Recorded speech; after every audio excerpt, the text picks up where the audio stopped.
মুখে জ্বলন্ত একটা সিগারেট আর হাতে আজকের খবরের কাগজ। খুব মনোযোগ দিয়ে পড়তেছে শ্রাবণ। আশেপাশে অবশ্য অনেক লোকজন আছে, থাকারই কথা, কারণ সে একটা চায়ের দোকানে বসে আছে। হঠাৎ করেই শ্রাবণ শুনতে পেল আশেপাশে কয়েকটা লোক মিলে কোনো একটা বিষয় নিয়ে আলোচনা করছে। শ্রাবণ খবরের কাগজ পড়া বাদ দিয়ে তাদের কথা শোনার চেষ্টা করলো। এগুলো হচ্ছে কি? আমি তো এখন ব্যাংকে টাকা পয়সা রাখতে ভয় পাচ্ছি। সেটা কি আর বলতে, শহরের একটা ব্যাংকও কি বাকি আছে? সবগুলো ব্যাংকেই তো ডাকাতি হলো। তাও কি আবার ছোটখাটো ডাকাতি? পুরো ব্যাংক লুটে নিয়ে গেছে শুনেছি। আরে ভাই, আমি তো কিছুই বুঝতে পারছি না। পুলিশগুলো করছে কি? ওরা কি নাকে তেল দিয়ে ঘুমাচ্ছে নাকি?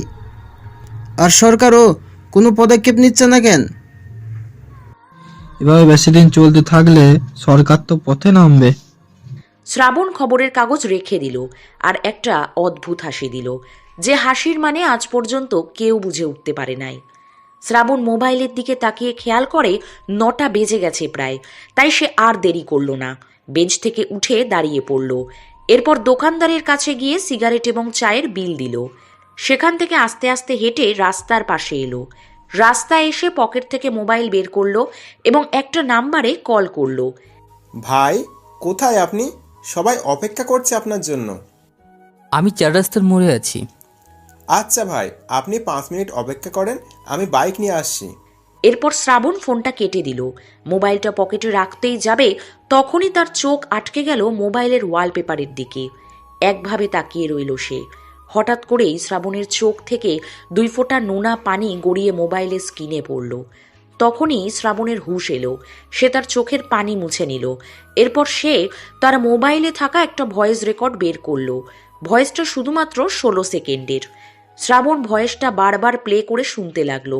যতবারই শ্রাবণ এই ভয়েসটা শুনে, ততবারই তার ভিতর থেকে বেঁচে থাকার একটা ইচ্ছা জাগে।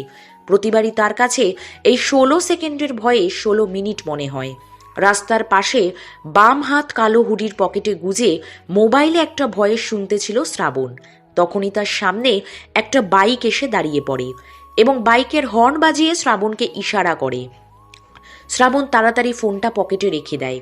এরপর আশেপাশে একবার তাকিয়ে বাইকের পিছে উঠে পড়ে। বাইকটা একটা ছেলে চালিয়ে এসেছে। ছেলেটার নাম সিয়াম। ফ্যামিলিতে কেউ নেই, ছোট থেকেই শ্রাবণের কাছে আছে, তাই সে শ্রাবণকে নিজের ভাই হিসেবে মানে। আর শ্রাবণও সিয়ামকে নিজের ছোট ভাইয়ের চোখে দেখে। এই সিয়ামই হচ্ছে শ্রাবণের ডান হাত।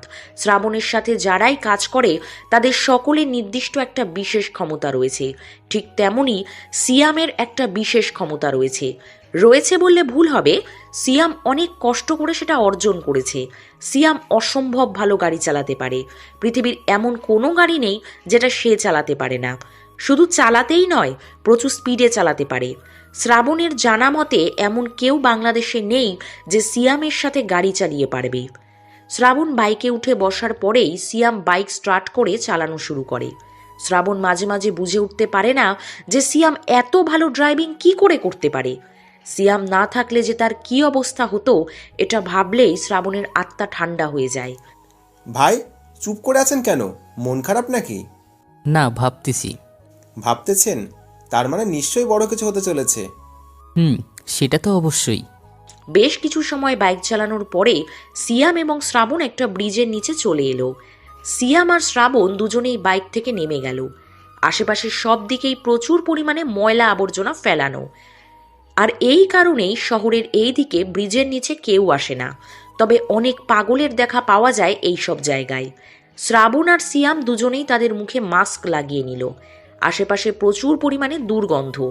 এরপর তারা দুইজন হাঁটতে শুরু করলো, সিয়াম আগে আর শ্রাবণ পিছে। কিছু দূর আসার পরে তারা একটা পুরনো টিনের ঘর দেখতে পেল। শ্রাবণ আশেপাশে একবার তাকিয়েই ঘরের ভিতর ঢুকে গেল। এই পুরনো টিনের ঘরে আগে থেকেই 3 জন লোক বসেছিল। একজনের নাম অর্ক, যে শ্রাবণের বাম হাত। একটা সময় ছিল যখন শ্রাবণের লাইফ বাকি 10টা ছেলের মতো স্বাভাবিক ও সুন্দর ছিল। তখন বেশিরভাগ সময়ই সে মোবাইল আর ল্যাপটপ নিয়ে পড়ে থাকতো। Facebook, YouTube, Instagram, Twitter, WhatsApp, imo, PUBG, free fire এমন কোনো জিনিস নেই যেগুলো শ্রাবণ ব্যবহার করে নাই। শ্রাবণ ছোটবেলা থেকেই অনেক ট্যালেন্টেড ছিল। বাকি সকলের থেকে শ্রাবণ সব ব্যাপারেই একটু বেশি বুঝতো। তো হঠাৎ করেই একদিন শ্রাবণের ফেসবুক অ্যাকাউন্ট হ্যাক হয়ে যায়। শ্রাবণের ফেসবুক অনেক সিকিউর করা ছিল। হ্যাক করা অসম্ভব ছিল না, তবে অনেক টাফ ছিল। যে কোনো সাধারণ কোনো হ্যাকার এই হ্যাক করতে পারবে না। শ্রাবণ অনেক অবাক হয়ে যায়। যদিও তার ফেসবুকে তেমন কিছুই ছিল না, তবুও শ্রাবণের মনে একটা কৌতূহল জাগে যে এমন কে সে যে তার ফেসবুক অ্যাকাউন্ট হ্যাক করে। শ্রাবণ সব কিছু ভুলে গিয়ে এর পিছে পড়ে যায়। দীর্ঘ 17 দিন পরে শ্রাবণ হ্যাকারের খোঁজ পায়। ঠিকানা অনুযায়ী শ্রাবণ চলে যায় এবং সেখানে গিয়েই অর্কর সাথে তার পরিচয় হয়। শ্রাবণ জানতে পারে অর্ক র্যান্ডামলি তার ফেসবুক অ্যাকাউন্ট হ্যাক করে। এক পর্যায়ে শ্রাবণ আর অর্কের মধ্যে একটা ভালো সম্পর্ক সৃষ্টি হয়। এইভাবে বেশ কিছুদিন চলে যায়। এরপর শ্রাবণের জীবনে অনেক বড় একটা দুর্ঘটনা ঘটে যায়, আর তখনই শ্রাবণের অর্কের দরকার পড়ে। সেই থেকেই অর্ক শ্রাবণের সাথে কাজ করে। অর্কের বিশেষ ক্ষমতা ছিল সে যে কারো অ্যাকাউন্ট হ্যাক করতে পারত। শুধু অ্যাকাউন্ট না, অ্যাকাউন্টের পাশাপাশি অনেক অনলাইন কাজ পারত। ডার্ক ওয়েব জগতের অনেক কিছু পারত অর্ক। অর্কের পরিবারে কেউ ছিল না। এতিম থানায় বড় হয় অর্ক, কিন্তু সেখানে তাকে অনেক টর্চার করা হতো। শ্রাবণ নিজের চোখে সেটা দেখে সহ্য করতে পারে না এবং এক পর্যায়ে শ্রাবণ তার বাসায় অর্ককেও নিয়ে আসে। শ্রাবণকে দেখে ঘরের ভিতরে উপস্থিত থাকা সবাই দাঁড়িয়ে গেল। শ্রাবণ সবাইকে বসতে বলে। সবাই যার যার জায়গায় গিয়ে বসে পড়ে। এরপর শ্রাবণ বলতে শুরু করে, সে আমার অর্ক, তোদের সাথে পরিচয় করিয়ে দিই। এই যে দুজনকে তোরা দেখতে পাচ্ছিস, এদের ভিতরে একজনের নাম জর্ডন এবং অন্যজনের নাম ইরান। তোদের মতো এদের একটা একটা বিশেষ গুণ রয়েছে। জর্ডন খুব ভালো বন্দুক চালাতে পারে। এই পর্যন্ত সবচেয়ে সফল বন্দুকধারীর মধ্যে জর্ডন অন্যতম। যে কোনো বন্দুক দিয়ে একাই সবাইকে শেষ করে দিতে পারে। ওয়াও! এরপর শ্রাবণ আবার বলতে শুরু করে, আর বাকি রইল ইরান। ইরানও একটা বিশেষ গুণ রয়েছে, কিন্তু সেটা আমি এখন বলবো না। সে আমার অর্ক, তোরা কাজের সময় দেখতে পেয়ে যাবি। এরপর এই ভাঙা ঘরের ভিতরে থাকা সবাই নিজেদের সাথেই হালকা একটু কথাবার্তা করে নিল। রুমের ভিতরে একটা ব্ল্যাকবোর্ড ছিল। শ্রাবণ তার হাতে একটা চক নিয়ে ব্ল্যাকবোর্ডের কাছে গেল এবং চক দিয়ে একটা নকশা এঁকে ফেলল। গাইস, এটা আমার কোনো জায়গার নকশা নয়। আমাদের শহরে একটা ব্যাংকের নকশা। ব্যাংকটা তেমন বড়সড় নয়, তেমন একটা লোকজনের আনাগোনাও নেই। সবাই মনে করে এই ব্যাংকটা একটা ছোটোখাটো ব্যাংক।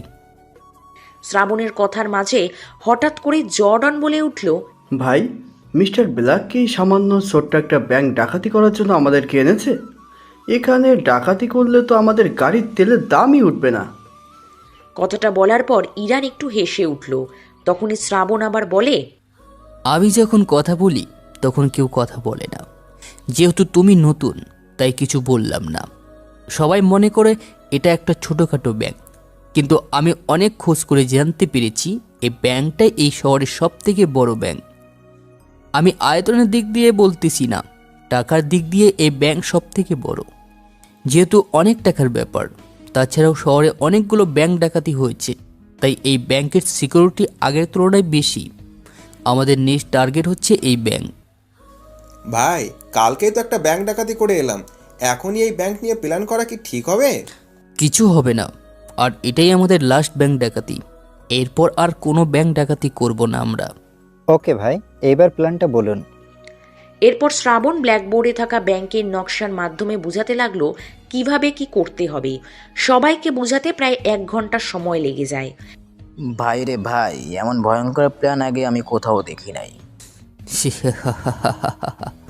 মিস্টার ব্ল্যাকের প্ল্যান এটা। কে এই মিস্টার ব্ল্যাক, যাকে সারা বাংলাদেশ খুঁজছে? শহরে বড় কোনো ডাকাতি হলেই মিস্টার ব্ল্যাক। কে এই ব্ল্যাক? আমরা কি একবার তাকে দেখতে পারি? শ্রাবণ আবার তার সেই অদ্ভুত হাসিটা দিল, যে হাসির মানে কেউ জানে না। এরপর বলল, আমি নিজেই দেখি নাই, আমি শুধু তার হয়ে কাজ করি। ফোনে আমাদের কথা হয়। শ্রাবণের এমন কথা শুনে সিয়াম আর অর্ক হালকা একটু হেসে ওঠে। শ্রাবণ তাদের দিকে চোখ রাঙিয়ে তাকায়। সিয়াম আর অর্ক চুপ হয়ে যায়। এসব কথা বাদ দাও তোমরা। সময় হলে সবাই জানতে পারবে যে কে এই মিস্টার ব্ল্যাক। প্ল্যান অনুযায়ী আজকে আমাদের মধ্য থেকে দুজনকে ব্যাংকের ভিতরে যেতে হবে। ওকে, তাহলে আমি আর সিয়াম যাব ব্যাংকের ভেতরে। না, সিয়াম আর ইরান যাবে ব্যাংকের ভিতরে।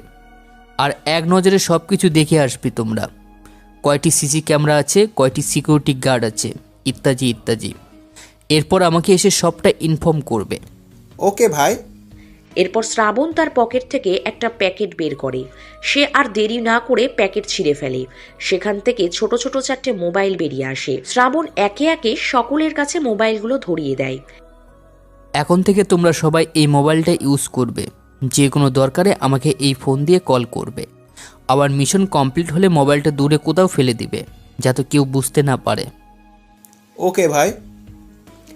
এরপর শ্রাবণ সকলের সাথে আরও কিছু সময় ধরে কথা বলল। সবাইকে যার যার কাজ বুঝিয়ে দিল। সবাইকে সবকিছু বুঝিয়ে দিয়ে টিনের ঘরের বাইরে চলে এলো শ্রাবণ। এরপর একা একাই হাঁটতে লাগলো। কিছু সময় হাঁটার পরেই শ্রাবণ শহরের মেন রোডে চলে এলো। এরপর রিকশার জন্য রাস্তার পাশে দাঁড়িয়ে কিছু সময় হাঁটার পরেই শ্রাবণ শহরের মেন রোডে চলে এলো। এরপর রিকশার জন্য রাস্তার পাশে দাঁড়িয়ে অপেক্ষা করতে লাগলো। আদনান সাহেব তার 5 বছর বয়সী ছেলের সাথে এক টেবিলে বসে সকালের ব্রেকফাস্ট করতেছিল। তখনই তার ফোনে একটা কল এলো। আদনান সাহেবের সেদিন কোনো খেয়াল নেই। সে তার ছেলেকে খাবার খাওয়াতেই ব্যস্ত ছিল। অবশেষে তার স্ত্রী বলল, এই যে তোমার ফোন সে কখন থেকে রিং হচ্ছে, কোনো খেয়াল আছে সেই দিকে? আদনান সাহেবের স্ত্রী টেবিলের উপর ফোনটা এনে দিল। তখনই ফোনটা আবার বেজে উঠল। আদনান সাহেব ফোনের দিকে তাকালেন, কিন্তু ফোনের স্ক্রিনে নাম্বারটা দেখে সে প্রচুর অবাক হয়ে যায়। সে সাথে সাথেই খাবার টেবিল থেকে উঠে দাঁড়ায়। এরপর দৌড়ে বাসার ছাদে চলে যায়। এর মাঝে তার ছেলে তাকে অনেকবার আব্বু আব্বু বলে ডেকেছে, কিন্তু আদনান সাহেব কোনো কিছুই খেয়াল না করে দৌড়ে ছাদে চলে আসে। কারণ ফোনটা ছিল বাংলাদেশের প্রধানমন্ত্রীর পার্সোনাল ম্যানেজারের কল। এরপর হালকা একটা কাশি দিয়ে ফোনটা রিসিভ করে। Hello sir. হ্যাঁ, আচ্ছা আপনাদের খবর কি আমাকে একটু বলবেন? কেন স্যার, কি হয়েছে? আবার জিজ্ঞাসা করতেছেন কি হয়েছে? রাজধানীর একটা ব্যাংকও কি বাকি আছে? আপনারা কি শুধু নাকে তেল দিয়ে ঘুমাচ্ছেন নাকি? স্যার, আমরা আমাদের তরফ থেকে যথাযথ চেষ্টা চালিয়ে যাচ্ছি। এইবার ম্যানেজার একটা ধমক দিয়ে বলল, আমি কিছু শুনতে চাই না। যত তাড়াতাড়ি সম্ভব আমি চোরকে লোকাবের ভেতরে দেখতে চাই। আপনাদের কারণে আমি ম্যামের কাছে অনেক বেশি কথা শুনতেছি। অনেক হয়েছে, আর না। সব জায়গায় সিকিউরিটি বাড়িয়ে দিন, যত পুলিশের দরকার হয় নিয়োগ দিন, কিন্তু কিছুতেই শহরে যেন আর ব্যাংক ডাকাতি না হয়। জি স্যার। এরপর ম্যানেজার ফোন কেটে দিল। আর আদনান সাহেব ফোন কেটে দিয়েই উল্টো পাল্টা গালি দিতে লাগলো। শালা আবাল কোথাকার, মাথায় তো আছে খানিক গোবর ভরা। তাহলে তুই বুঝবি কিভাবে যে এই মিস্টার ব্ল্যাক কি জিনিস? একে ধরা কতটা কঠিন সেটা আমি বুঝতেছি। প্রধানমন্ত্রীর ম্যানেজার দেখে যা ইচ্ছে তাই বলবে। শালাকে ধরে এনে যদি একবার আমার জায়গায় বসাতে পারতাম, তাহলে বোঝাতে পারতাম চোর ধরা কেমন মজার। আদনান সাহেব এগুলো বলতে বলতে ছাদ থেকে নিচে চলে এলো এবং হাত মুখ ভালোভাবে ধুয়ে নিল। এ কি, তুমি খাবার শেষ না করে উঠে যাচ্ছ কেন? আর কার ফোন ছিল? আর খিদে নেই, ফোনেই খিদা মিটে গেছে। তুমি যে মাঝে মাঝে কি বলো, আমি তোমার কথার আগাগোড়া কোনো কিছুই খুঁজে পাই না। আদনান সাহেব কিছু না বলে তার রুমে চলে আসে এবং পুলিশের ইউনিফর্ম পরে নেয়। আদনান সাহেব তার ছেলে এবং স্ত্রীকে বিদায় জানিয়ে বাসার বাইরে বেরিয়ে আসে। এরপর সোজা তার গাড়িতে উঠে পড়ে এবং ড্রাইভার গাড়ি চালাতে শুরু করে। আদনান সাহেব নামটা যেমন একটু গম্ভীর, তেমনি আদনান সাহেবের চাকরিটাও অনেক গম্ভীর। আদনান সাহেব একজন পুলিশ অফিসার। যেমন তেমন পদে সে চাকরি করে না। বাংলাদেশ পুলিশের সর্বোচ্চতম পদ আইজিপি পদে চাকরি করে সে। তার কথায় বাংলাদেশের সমস্ত পুলিশ স্টেশন চলে, যার কারণে ব্যাংক ডাকাতির সব দায়ভার তার উপরেই এসে পড়তেছে। সব বেশি কথাই তাকে শোনা লাগতেছে। সকাল 11টার দিকে আদনান সাহেব তার অফিসে চলে আসে। সে গাড়ি থেকে নেমে তার কেবিনের দিকে যেতে লাগে। অফিসের সবাই তাকে দেখে সালাম দেয়, কেউ আবার গুড মর্নিং বলে, কিন্তু আদনান সাহেব কারো কোনো কথায় জবাব দেয় না। সবাই বুঝে যায় যে আদনান সাহেব আজকে অনেক রেগে আছে। রেগে থাকারই কথা। শহরে এতগুলো ডাকাতি হয়ে গেল, তাও পুলিশ একটা চোরকেও ধরতে পারল না। আদনান সাহেব তার চেয়ারে গিয়ে বসে পড়ে। এরপর তার টেবিলে থাকা টেলিফোন দিয়ে একটা নাম্বারে কল করে। এনামুল সাহেবকে আমার কেবিনে পাঠিয়ে দিন, ফার্স্ট। Okay sir. এরপর আদনান সাহেব চেয়ারে বসে এনামুলের জন্য অপেক্ষা করতে লাগলো। কিছুক্ষণ পরে আদনান সাহেবের কেবিনের দরজায় কেউ একজন টোকা দিল। আদনান সাহেব তাকিয়ে দেখে যে এনামুল এসেছে। স্যার ভিতরে আসবো? আসুন এনামুল সাহেব, চেয়ারে বসুন। জি স্যার, বলুন কি বলবেন? কি আর বলবো, এই ডাকাত তো আমাদের বাঁচা মুশকিল করে দিয়েছে। আজ সকালবেলা প্রধানমন্ত্রীর ম্যানেজার আমাকে ফোন দিয়ে উল্টাপাল্টা কথা বলল। অনেক হয়েছে, আর না, আমাদের যে করেই হোক এই চোরকে ধরতেই হবে। জি স্যার, ঠিক বলেছেন। এই ব্যাংক ডাকাতির পিছনে এই পর্যন্ত মোট কতজন স্পেশাল পুলিশ নিয়োগ করা হয়েছে?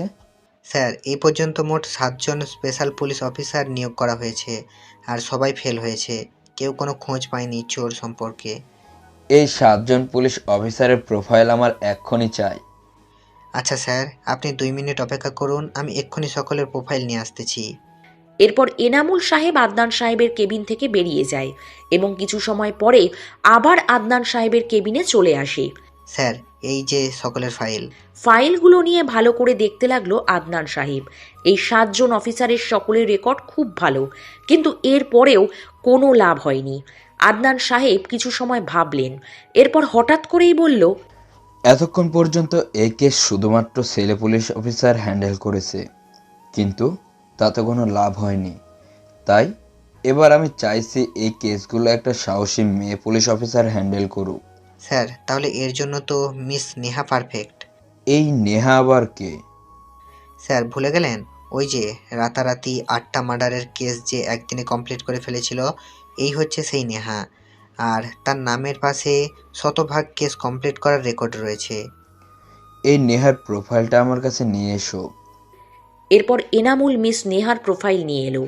আদনান সাহেব বেশ মনোযোগ দিয়ে ফাইলটা দেখতে লাগলো, আর সে সত্যিই নেহার রেকর্ড দেখে চমকে যায়। এনামুল সাহেব, আপনি এখন মিস নেহাকে আমার কাছে নিয়ে আসার ব্যবস্থা করুন। Okay sir. এরপর এনামুল আদনান সাহেবের কেবিন থেকে বেরিয়ে যায়, আর আদনান সাহেব চুপচাপ করে চেয়ারে হেলান দিয়ে বসে রইল। শ্রাবণ একটা রিক্সা নিয়ে তার বাসার সামনে চলে এলো। একটা ছোটখাটো বাসা ভাড়া করে শ্রাবণ এখানে থাকে। একটা সমস্যার কারণে অর্ক এবং সিয়াম সবাই আলাদা আলাদা বাসায় থাকে। শ্রাবণ রিক্সা ভাড়া মিটিয়ে বাসার ভিতরের দিকে যেতে লাগলো। 2য় তলায় থাকে শ্রাবণ, আর 1 তলায় বাড়িওয়ালা ও তার পরিবার। শ্রাবণ মুখ লুকিয়ে ওপরে উঠতে যাবে, তখনই সিঁড়ির ঘরে বাড়িওয়ালার সাথে দেখা। শ্রাবণ, কি খবর তোমার? বাসা ভাড়া মাসের 5 তারিখের মধ্যে পরিশোধ করার কথা, কিন্তু আজকে তো মাসের 14 তারিখ। তাহলে বাসা ভাড়া দিচ্ছ না কেন? আসলে আঙ্কেল, এবার না আমার কাছে টাকা নেই। সামনের মাসে 2 মাসের ভাড়া একবারেই দিয়ে দিব, প্লিজ আঙ্কেল। বাড়িওয়ালা কিছু সময় শ্রাবণের দিকে তাকিয়ে থাকে, এরপর বলে, মনে থাকে যেন, এরপরে ঠিকঠাক বাসা ভাড়া না দিলে সোজা বাসা থেকে বের করে দিব। শ্রাবণ আর বেশি কিছু না ভেবে তার রুমে এসে সবকিছু ঠিকঠাক করতে লাগলো। শ্রাবণ ফ্রেশ হয়ে এসে তার টেবিলে বসে পড়ল। এরপর ল্যাপটপ ওপেন করলো, কানে একটা ব্লুটুথ হেডসেট পরে নিল, আর সিয়াম এবং ইরানের সাথে কানেক্ট করার চেষ্টা করতে লাগলো।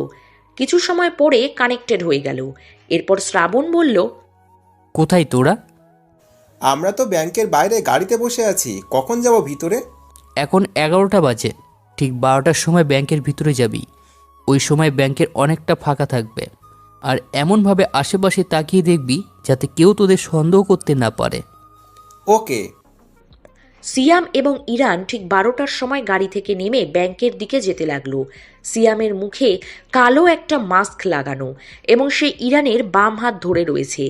ইরানের চোখে কালো একটা চশমা এবং ডান হাতে একটা লাঠি, মানে ইরান অন্ধের অভিনয় করতেছে যাতে কেউ তাদেরকে সন্দেহ না করে। আস্তে আস্তে সিয়াম এবং ইরান ব্যাংকের ভিতরে প্রবেশ করলো। সিয়াম এদিকে ওদিকে ভালো করে খেয়াল করতে লাগলো। শ্রাবণ তাদেরকে যেভাবে বলেছে তারা ঠিক সেইভাবেই কাজ চালিয়ে যাচ্ছে। কিছু সময় এদিক ওদিকে তাকানোর পরে সিয়াম ইরানকে নিয়ে একটা ব্যাংকারের কাছে চলে গেল এবং বলল, আপু 3টা ব্যাংকের স্ট্যাম্প দিন তো। Okay sir. মেয়েটা একটা হাসি দিয়ে 3টা স্টাম্প কেটে সিয়ামের হাতে দিল। মেয়েটা কৌতূহলবশত জিজ্ঞেস করলো, স্যার উনি কি চোখে দেখতে পান না? না, ছোটবেলা থেকেই এমন। ও সরি স্যার। এরপর সিয়াম ইটস ওকে বলে ব্যাংকের বাইরে চলে এলো। আগের মতো করেই গাড়ির ভিতরে প্রবেশ করলো সিয়াম এবং ইরান। এরপর ইরান তার চোখের চশমা এবং লাঠি বাইরে ফেলে দিল। শ্রাবণের কথা অনুযায়ী সিয়াম এবং ইরান শ্রাবণের বাসার উদ্দেশ্যে রওনা দিল। তবে আজকে একটু বিপরীত কিছু ঘটল, কারণ গাড়িটা সিয়াম চালাচ্ছিল না। ইরান সিয়ামকে অনুরোধ করে সে নিজেই গাড়ি চালাচ্ছে। ইরানের নাকি গাড়ি চালাতে ভালো লাগে, তাই সিয়ামও আর জোর করে নাই। 35 মিনিট পরে সিয়াম এবং ইরান আশেপাশে একটু তাকিয়ে সোজা শ্রাবণের বাসার সামনে চলে যায়। এরপর কলিং বেল বাজানোর সাথে সাথেই শ্রাবণ এসে দরজা খুলে দেয়। শ্রাবণ এতক্ষণ ধরে এদের জন্যই অপেক্ষা করছিল। সব কিছু ঠিকঠাক আছে তো? কোনো ঝামেলা হয়নি তো?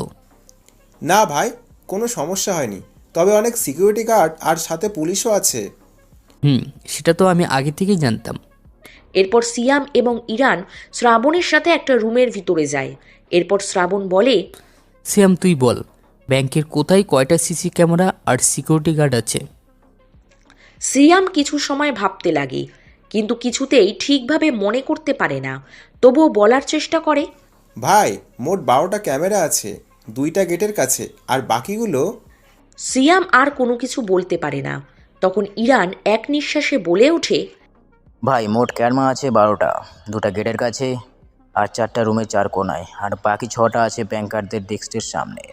সিকিউরিটি গার্ড আছে মোট 20 জন, গেটের বাইরে 4 জন আর বাকি সব ভিতরে।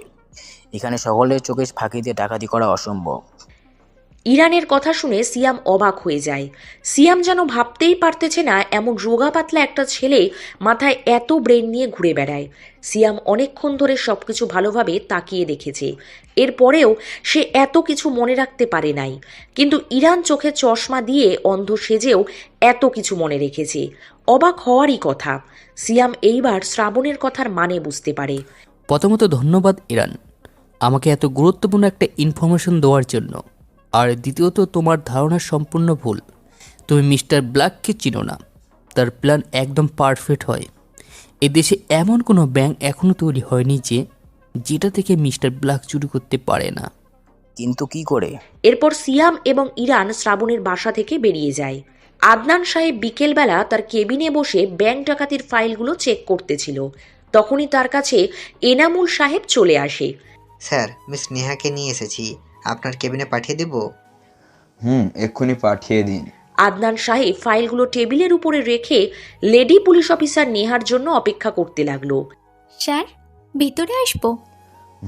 আসুন মিস নেহা, আমি তো আপনার জন্যই অপেক্ষা করতেছিলাম। নেহা আদনান সাহেবের কেবিনে প্রবেশ করে এবং আদনান সাহেবের কথা অনুযায়ী চেয়ারে বসে পড়ে। এরপর আদনান সাহেব বলে, আপনি কি জানেন আপনাকে এই সময়ে এখানে ডেকে আনার কারণ কি? জি স্যার, জানি। ব্যাংক ডাকাতি নিয়ে অনেকগুলো কেস অসমাপ্ত হয়ে পড়ে আছে, আর পুরো শহর এই ব্যাংক ডাকাতি নিয়ে অনেক ভোগান্তি পোহাচ্ছে। এই কেসের সমাধান করতেই আপনি আমাকে এখানে ডেকে পাঠিয়েছেন। আপনি তো দেখছি সবই জানেন। Good, very good. এর আগে মোট 7 জন স্পেশাল অফিসারকে আমি নিয়োগ দিয়েছি এই কেসে, কিন্তু ফলাফল শূন্য। আপনার কি মনে হয় আপনি কি পারবেন এই কেসটা কমপ্লিট করতে? জি স্যার, পারবো। নেহার এমন আত্মবিশ্বাস দেখে আদনান সাহেব অনেক খুশি হয় মনে মনে।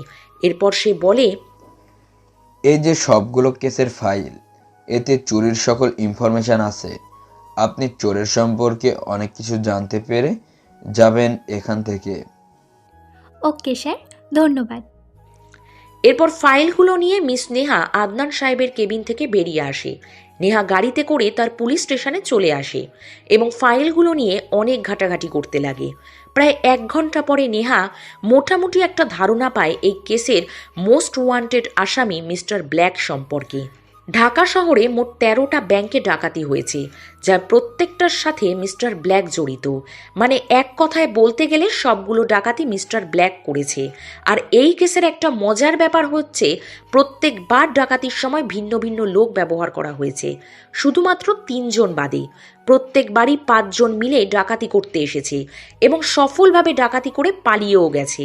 যাওয়ার আগে প্রত্যেকবার ব্যাংকে তারা একটা লাল কার্ড রেখে গেছে, যেটাতে ছোট করে লেখা থাকে মিস্টার ব্ল্যাক। পুলিশ অনেকভাবে এদেরকে ধরার চেষ্টা করেছে, কিন্তু কাউকে ধরতে সক্ষম হয়নি। এই 13টা ডাকাতির মাঝে প্রত্যেকটা ব্যাংক ডাকাতিতে ভিন্ন ভিন্ন প্ল্যান ব্যবহার করা হয়েছে, যার কারণে পুলিশের পক্ষে আরও কঠিন হয়ে পড়েছে এদেরকে ধরতে পারা। কে এই মিস্টার ব্ল্যাক, আর সে এতগুলো ডাকাতি করে তার লাল কার্ড রেখে গিয়ে কি প্রমাণ করতে চাইতেছে? কেউ এর উত্তর জানে না। মিস্টার নেহার সহকারী নাইফ নেহাকে অনেক সময় ধরে চুপ করে থাকতে দেখে জিজ্ঞেস করে, ম্যাম কি ভাবছেন এত সময় ধরে? হঠাৎ করেই নাইফের কণ্ঠের আওয়াজ পেয়ে নেহা ঘোরের মধ্যে থেকে বেরিয়ে আসে এবং একটা হাসি দিয়ে বলে, ভাবছি, অনেক কিছু ভাবছি। ম্যাম সেইটাই তো জানতে চাচ্ছি, কি এত ভাবছেন? ভাবছি আমি যদি কেসগুলো কমপ্লিট করতে পারি তাহলে আমার প্রমোশন তো পাক্কা। ম্যাম আপনি হয়তো ভুলে যাচ্ছেন, এটারই কেউ নয়। মিস্টার ব্ল্যাককে ধরা তো দূরের কথা, কেউ দু চোখে দিয়ে দেখতেও পায়নি। তাহলে আপনি কি করে তাকে ধরবেন? ভাবতে হবে, অনেক ভাবতে হবে আমাকে। তার আগে চলুন বাইরে থেকে 1 কাপ কফি খেয়ে আসি। থানার ভিতরে কফি খেতে খেতে আর ভালো লাগছে না। জি ম্যাম। কানে সাদা রঙের একটা ইয়ারফোনে এবং হাতে একটা জ্বলন্ত সিগারেট নিয়ে নদীর পাড়ে দাঁড়িয়ে আছে শ্রাবণ। আশেপাশে তেমন একটা লোকজন নেই। যখনই শ্রাবণের মন খারাপ হয় তখনই শ্রাবণ এই নদীর পাড়ে চলে আসে। এখানে এলেই তার মনটা শুধুই ভালো হয়ে যায়। শ্রাবণ তার জীবনের সাথে ঘটে যাওয়া সব বিষয়গুলো নিয়ে চিন্তা করছে। কেন তার সাথে এমনটা হলো? সে কি এমন করেছিল যার কারণে তার জীবনে এমন অন্ধকার নেমে এসেছে? কখনোই কি তার জীবনে আবার আলো দেখা যাবে? কেউ কি আবার শ্রাবণের অন্ধকার জীবনে আলো জ্বালাতে পারবে? এগুলোই চিন্তা করছিল শ্রাবণ।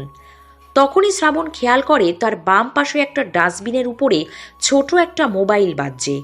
প্রথমে শ্রাবণ তেমন একটা গুরুত্ব দেয় না, হয়তো কারণ মোবাইল ভুলে পড়ে আছে, এটাই ভেবে নেয় শ্রাবণ। কিন্তু কিছুক্ষণ পরে আবার ফোনটা বেজে ওঠে। এইবার শ্রাবণ তার কান থেকে ইয়ারফোন খুলে ডাস্টবিনের উপরে পড়ে থাকা ফোনটি রিসিভ করে। মিস্টার ব্ল্যাক, ফোন ধরতে এত সময় লাগে? শ্রাবণ একটু চমকে ওঠে, কারণ মিস্টার ব্ল্যাক নামে তাকে শুধুমাত্র একটা মানুষই ডাকে। তাহলে এই কি সেই লোকটা? শ্রাবণ বেশি কিছু না ভেবে উত্তর দেয়, আমি বুঝতেই পারি না যে এটা আপনার ফোন। সমস্যা নেই, তবে একটা কথা মাথায় রেখো, যে কোনো মূল্যে আমার এই কাজটা সম্পূর্ণ চাই। এই কাজটা সম্পূর্ণ করে দিলেই আমার থেকে তোমার ছুটি, আর কখনো ফোন করে তোমাকে বিরক্ত করব না। এই নিয়ে 3 বার বললেন এই কথাটা। এইবার সত্যি করে বলছি। আচ্ছা, চেষ্টা করব। এরপর শ্রাবণ কলটা কেটে দেয় এবং ফোনটা নদীর পানিতে ছুঁড়ে মারে আর জোরে একটা চিৎকার করে। বাতাসের সাথে সাথে শ্রাবণের করা চিৎকার মিলিয়ে যায়। এইভাবে দাঁড়িয়ে থেকে অনেক সময় পার করে দেয় শ্রাবণ। সে মোবাইলের দিকে তাকিয়ে দেখে সন্ধ্যা হতে এসেছে আর বেশিক্ষণ এখানে থাকা ঠিক হবে না। তাই সে আস্তে আস্তে হেঁটে মেইন রোডের কাছে চলে আসে। এরপর একটা রিক্সা নিয়ে বাসার দিকে রওনা দেয়। নেহা তার বাসার কিচেনে গিয়ে নিজের পছন্দ মতো 1 কাপ কফি বানিয়ে নেয়। এরপর তার বাসার সবচেয়ে পছন্দের জায়গা ছাদে চলে আসে।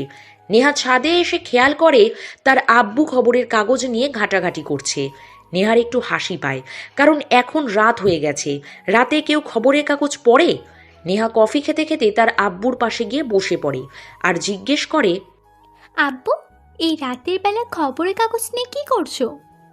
দেখছি আর অবাক হয়ে যাচ্ছি, এত কিছুর মধ্য দিয়ে কি করে মাত্র 5 জন লোক এতগুলো ব্যাংক ডাকাতি করতে পারলো।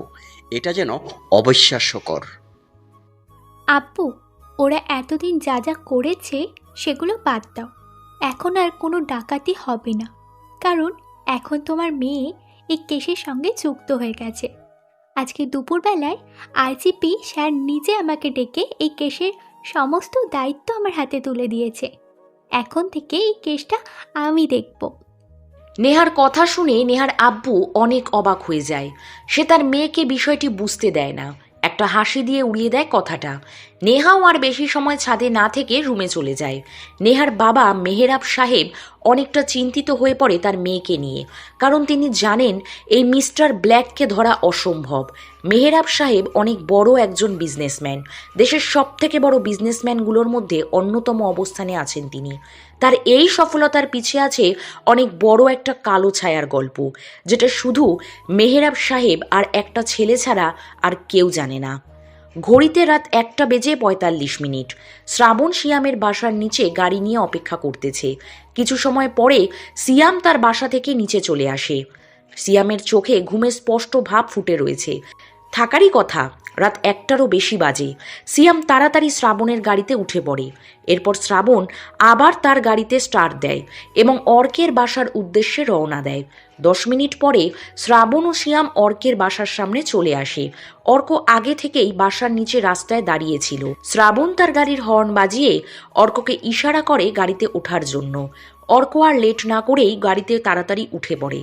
এরপর শ্রাবণ তার মেন গন্তব্যের উদ্দেশ্যে গাড়ি চালানো শুরু করে।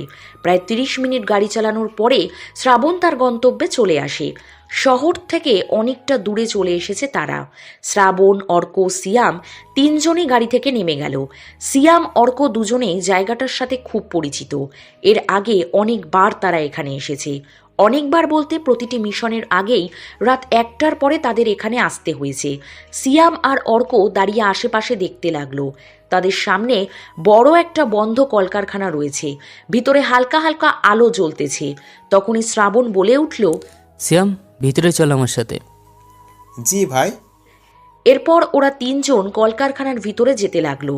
শ্রাবণ ভিতরে প্রবেশ করার সাথে সাথে একটা লোক এগিয়ে এলো শ্রাবণের কাছে। এরপর শ্রাবণের সামনে এসে বলল, ওয়েলকাম ওয়েলকাম। শ্রাবণ একটা হাসি দিয়ে লোকটার সাথে হাত মিলিয়ে বলল, আজকে একটু বেশি শক্তিশালী জিনিস লাগবে। সব আছে, আপনার যেটা পছন্দ সেটাই নিতে পারেন। সবগুলো মাল জাপান থেকে এনেছি, সাথে আমেরিকার কয়েকটা বাছাই করা পুরনো মাল আছে। জাপানের জিনিসই তো আমার দরকার।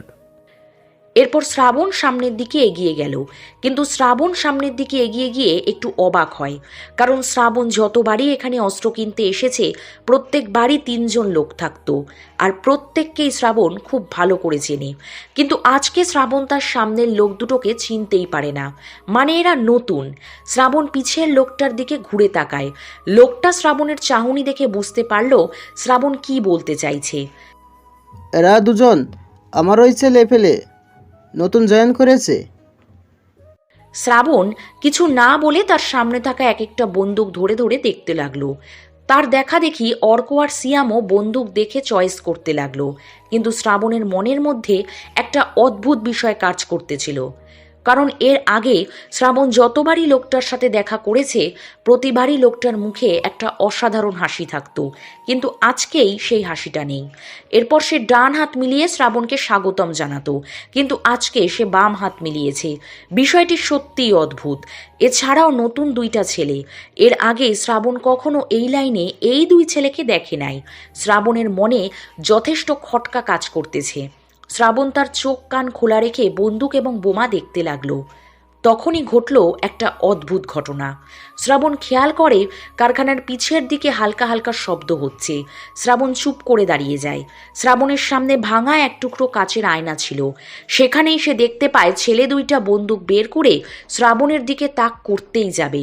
শ্রাবণ আর দেরি না করে তার হাতে থাকা বন্দুক দিয়ে একসাথে ছেলে 2টার মাথায় গুলি করে। ছেলে 2টা মাটিতে লুটিয়ে পড়ে। সিয়াম আর অর্ক অবাক হয়ে যায়। শ্রাবণ তার পরিচিত লোকটাকে কিছু বলতে যাবে, তখনই কারখানার অপর সাইড দিয়ে 5টা ছেলে বন্দুক নিয়ে শ্রাবণ এবং তার দলের উপর হামলা করে। একভাবে গুলি চালাতে লাগে ছেলেগুলো। শ্রাবণ কোনো রকমে একটা আড়ালে লুকিয়ে পড়ে। তার সাথে সিয়াম এবং অর্ক কোনো একটা ট্যাঙ্কির আড়ালে লুকিয়ে পড়ে, কিন্তু সেই লোকটা আর কোনো সুযোগ পায় না। লোকটা ছেলেগুলোর গুলিতে মাটিতে লুটিয়ে পড়ে। সিয়াম চিল্লিয়ে বলে উঠল, ভাই এগুলো কি হচ্ছে? কিছুই তো বুঝতেছি না। শ্রাবণ কোনো রকমে বলল, সিয়াম, তুই আর অর্ক পিছন দিয়ে বাইরে চলে যা, আর গাড়ির কাছে গিয়ে আমার জন্য অপেক্ষা কর। আমি এদেরকে সামলে আসতেছি। শ্রাবণের প্রস্তাব অর্ক বা সিয়ামের কারো কাছেই ভালো লাগে না, কারণ শ্রাবণ একা এই 5টা ছেলের সাথে কিভাবে পারবে, তার উপরে আবার সকলের হাতে বন্দুক। না ভাই, আমরা আপনাকে একা রেখে যেতে পারবো না। তোরা কেন বুঝতে পারছিস না? এরা সবাই খুব ডেঞ্জারাস। তোরা এখানে থাকলে যে কোনো একটা বিপদ হয়ে যেতে পারে। শ্রাবণ আর সিয়াম জোরে জোরে কথা বলতেছে, আর ছেলেগুলো জায়গায় দাঁড়িয়ে একভাবে গুলি চালিয়ে যাচ্ছে আর একটু একটু করে সামনে এগিয়ে আসতেছে। কিন্তু ভাই, কোনো কিন্তু না, এটাই আমার আদেশ। সিয়াম আর শ্রাবণ বাধ্য হয়ে 2টা গুলি হাতে নিয়েই পিচ দিয়ে কারখানার বাইরে বেরিয়ে যায়, আর তারা গাড়িতে বসে অপেক্ষা করতে লাগে। শ্রাবণের মনটা ভীষণ খারাপ হয়ে গেছে এই মুহূর্তে, কারণ তার এতদিনের একটা পরিচিত বিশ্বস্ত লোক তার সামনে মারা গেল। শ্রাবণের মন খারাপ হয়ে গেলে যে শ্রাবণ কতটা ভয়ঙ্কর হতে পারে সেটা শুধু একজন মানুষই জানে। শ্রাবণ তার পায়ের কাছে একটা ইটের টুকরো পড়ে থাকতে দেখে। সে তার মেধাকে কাজে লাগিয়ে ইটের টুকরো তার বাম হাতের সাইডে ফেলল, এবং ছেলেগুলো বাম সাইডের শব্দ পেয়ে গুলি করা বন্ধ করে শ্রাবণের বাম সাইডে গুলি চালায়। শ্রাবণ এই সুযোগ কাজে লাগিয়ে আড়াল থেকে বেরিয়ে একটা একটা করে মোট 4টে গুলি করলো। প্রত্যেকটা গুলি ছেলেগুলোর মাথায় গিয়ে লাগলো। সবাই মাটিতে লুটিয়ে পড়ল, আর বাকি রইল একজন। শ্রাবণ ছেলেটার হাতে একটা গুলি করলো। ছেলেটার হাত থেকে বন্দুক ছিটকে পড়ে গেল। শ্রাবণ এইবার দৌড়ে ছেলেটার কাছে চলে গেল এবং তার শরীরের সর্বোচ্চ শক্তি দিয়ে ছেলেটার গালে একটা ঘুষি মারল। ছেলেটার গাল দিয়ে রক্ত বেরিয়ে গেল। কে পাঠিয়েছে তোদেরকে? বল, কে পাঠিয়েছে? আমরা কোনো গুন্ডা না, আমরা সবাই পুলিশ অফিসার। এরপর ছেলেটা তার পকেট থেকে একটা আইডেন্টিটি বের করে দিল। শ্রাবণ সেটা দেখে স্পষ্ট বুঝে গেল যে এরা সবাই পুলিশ ছিল, আর পুলিশের লোকই তার বিশ্বস্ত লোককে বাধ্য করেছে এগুলো করতে। শ্রাবণের কাছে এবার সবটা পরিষ্কার হয়ে গেল। কোন পুলিশ অফিসার পাঠিয়েছে তোদের এখানে? হ্যাঁ, নিয়া ম্যাম। শ্রাবণ আর দেরি করলো না। শ্রাবণ তার পিস্তল থেকে 2টা গুলি করলো আর শেষ পুলিশ অফিসারটাকেও মেরে ফেললো। শ্রাবণ কিছুই বুঝতে পারতেছে না, কারণ পুলিশ কিভাবে বুঝতে পারলো যে শ্রাবণ এখানেই অস্ত্র কিনতে আসতে পারে? এর আগে তো কোনো পুলিশ অফিসারই তার ধারে কাছে আসতে পারে নাই। তাহলে লেডি পুলিশ কিভাবে বুঝতে পারলো? শ্রাবণের এবার একটু টেনশন হলো। এই প্রথম 3 বছরের কেরিয়ারে শ্রাবণের টেনশন কাজ করলো। শ্রাবণের খুব জানতে ইচ্ছে করে কে এই নেহা। সে মনে মনে ঠিক করে এখান থেকে গিয়ে নেহার ব্যাপারে একটু খোঁজ খবর নেবে। এগুলো ভাবতে ভাবতে শ্রাবণ তার পছন্দের বন্দুক নিয়ে নিল একটা ব্যাগে করে। এরপর আশেপাশে ভালো করে একবার তাকিয়ে কারখানার বাইরে বেরিয়ে এলো। সিয়াম এবং অর্ক গাড়িতে বসে অনেক টেনশন করতেছিল, কারণ তারা বাইরে থেকে অনেক গোলাগুলির আওয়াজ পাচ্ছিল।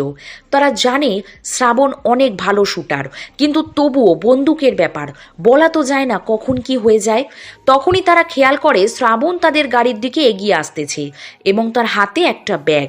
শ্রাবণ গাড়ির কাছে এসে বন্দুকগুলো গাড়িতে রেখে দিল এবং কোনো কিছু না বলেই গাড়িতে উঠে পড়ল। শ্রাবণ খেয়াল করে সিয়াম এবং অর্ক তার দিকে হাঁ করে তাকিয়ে আছে, তাই সে জিজ্ঞেস করে, কিরে, তোরা এইভাবে আমার দিকে হাঁ করে তাকিয়ে আছিস কেন?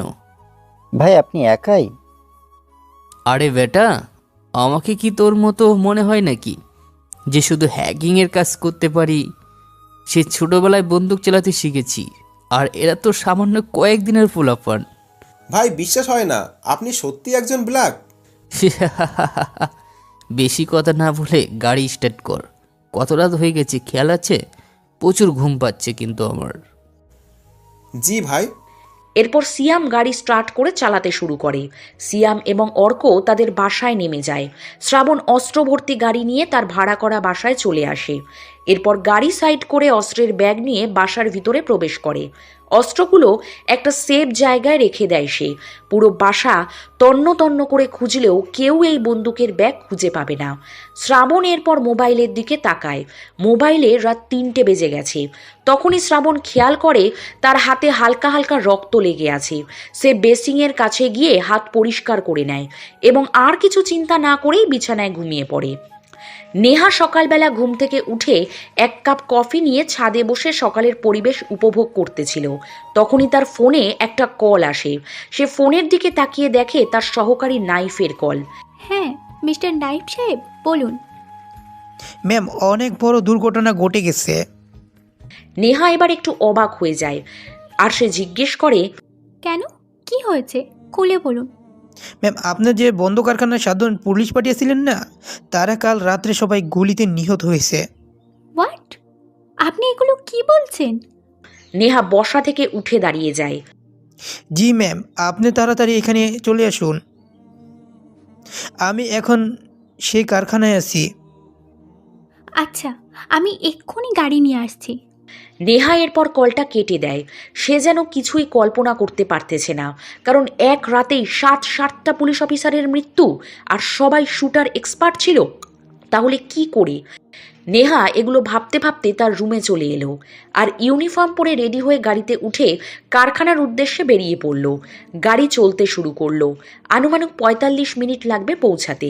নেহা অনেক আগে থেকেই বুঝতে পেরেছিল যে ব্যাংক চোরের আসামিরা অস্ত্র ক্রয় করার জন্য এখানেই আসবে, আর সেই কারণেই সে তার পুলিশের একটা টিম আগে থেকেই ওই পুরনো বন্ধ কারখানায় পাঠিয়ে দেয়, কারণ এই শহরে অস্ত্র ক্রয় বিক্রয়ের জন্য এই জায়গাটাই সবচেয়ে বেশি জনপ্রিয়। মিস নেহা অনেক খোঁজ খবর নিয়ে এই জায়গার খোঁজ পায়, আর সে সাথে সাথেই একটা টিম ওখানে পাঠিয়ে দেয়, কিন্তু কোনো লাভ হলো না। প্রায় 45 মিনিট পরে নেহা কারখানায় এসে পৌঁছায় এবং সে তাড়াতাড়ি গাড়ি থেকে নেমে যায়। গাড়ি থেকে নামার সাথে সাথেই সাংবাদিকরা এসে নেহাকে ঘিরে ধরে। নেহা তার আশেপাশে অনেক লোকজন দেখতে পায়। তখনই নাইব সাহেব এসে তাকে কারখানার ভিতরে নিয়ে যায়। মিস নেহা লাশগুলো দেখে অবাক হয়ে যায়। সে ভাবতেই পারছে না যে এত ভালো শ্যুট কেউ করতে পারে, কারণ প্রতিটি গুলি পুলিশ অফিসারদের মাথায় লেগেছে, যার ফলে এদের সাথে সাথেই মৃত্যু ঘটেছে। নাইব সাহেব? জি ম্যাম, বলুন। এর আগে ব্যাংক ডাকাতি ছিনতাই করার সময় কটা মার্ডার হয়েছে? ম্যাম, ব্যাংকের ডাকাতি অনুযায়ী বেশি মার্ডার হয়নি, মোট 4টা মার্ডার হয়েছে। তাদের সকলের ছবি আমাকে দেখাতে পারবেন? জি ম্যাম, আমি এখনই দেখাচ্ছি। আমার ফোন সকলের ছবি আছে। এরপর নাইফ তার মোবাইলের ছবি বের করে মিস নেহার হাতে দেয়। নেহা ছবিগুলো ভালো করে দেখে। সে ছবিগুলো দেখে বেশ ভালোভাবেই বুঝে যায় যে এই 7টা মার্ডার করেছে সেই ব্যাংক ডাকাতির মার্ডারগুলো সেই করেছে, কারণ তাদেরও মাথায় একই জায়গায় গুলি লেগে মৃত্যু হয়েছে, মানে খুনি একজনই। এটা মিস্টার ব্ল্যাকের কাজ। কিভাবে বুঝলেন ম্যাম? এখন এগুলো বলার সময় নেই, আমাদের এখন ব্যাংকের আশেপাশে থাকতে হবে, কারণ মিস্টার ব্ল্যাক তার অস্ত্র পেয়ে গেছে। এখন নিশ্চয়ই ব্যাংকে হামলা করবে, আর পুরো শহরে একটা ব্যাংকই আছে বাকি, যেটা শহরের সবথেকে বড় ব্যাংক। সেটার কথা শুধুমাত্র অল্প কিছু মানুষই জানে, আর আমি শিওর মিস্টার ব্ল্যাক ওই খবর পেয়ে গিয়েছে। জি ম্যাম। এরপর মিস নেহা এবং নাইব সাহেব তাদের গাড়ির উদ্দেশ্যে যাচ্ছিল। তখনই নেহার নজর অন্যদিকে চলে যায়। সে দেখতে পায় একজন মহিলা তার কোলে ছোট একটা বাচ্চা নিয়ে কান্না করতেছে। এই 7 জন পুলিশ অফিসারের মধ্যে তার স্বামীও হয়তো আছে, আর সেই কারণেই সে হয়তো চোখের পানি ঝরাচ্ছে। নেহার মনটা অনেক খারাপ হয়ে যায়। তার ভাবতেই খারাপ লাগছে কিভাবে এই ছোট বাচ্চাটা বাবা ছাড়া বড় হবে। নেহা মনে মনে প্রতিজ্ঞা করে, যা কিছুই হয়ে যাক না কেন সে এই খুনিদের ধরবেই ধরবে। এরপর নেহা এবং নাইফ গাড়িতে উঠে পড়ে এবং গাড়ি করে ব্যাংকের আশেপাশে ঘুরতে লাগে। সকালবেলা হাতে সিগারেট নিয়ে ল্যাপটপের সামনে বসে আছে শ্রাবণ। মাঝে মাঝে সিগারেটের ধোঁয়া ছাড়ছে আর ল্যাপটপ চেক করছে সে। শ্রাবণ কাল রাতে নেহা নামটা শুনে কিছুতেই স্থির থাকতে পারছে না, কারণ এই নেহা নামের সাথেই তার অনেক বড় একটা না বলা কথা লুকিয়ে আছে। সে এখনও সেই না বলা কথা নিয়েই আফসোস করে। তখনই শ্রাবণের ল্যাপটপে একটা মেইল আসে।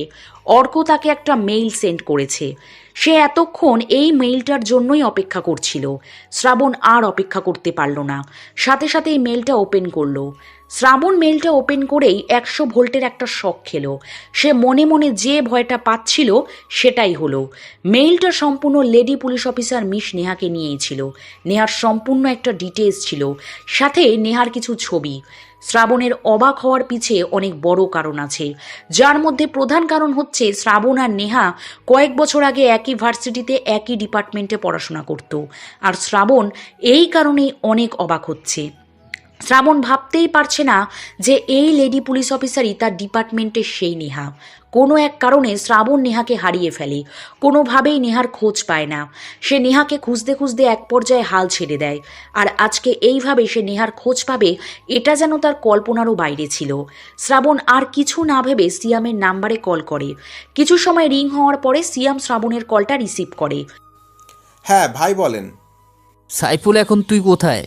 ভাই আমি তো আপনার বাসার পাশে আছি। কেন, কোনো সমস্যা হয়েছে নাকি ভাই? না না, সমস্যা হবে কেন? তুই একটু আমার বাসায় আয় তো, একটা জায়গায় যেতে হবে। ওকে। এরপর শ্রাবণ ফোন কেটে দেয় এবং সিয়ামের জন্য অপেক্ষা করতে লাগে সে। কিছু সময় পরে সিয়াম শ্রাবণের বাসায় এসে কলিং বেল বাজায়।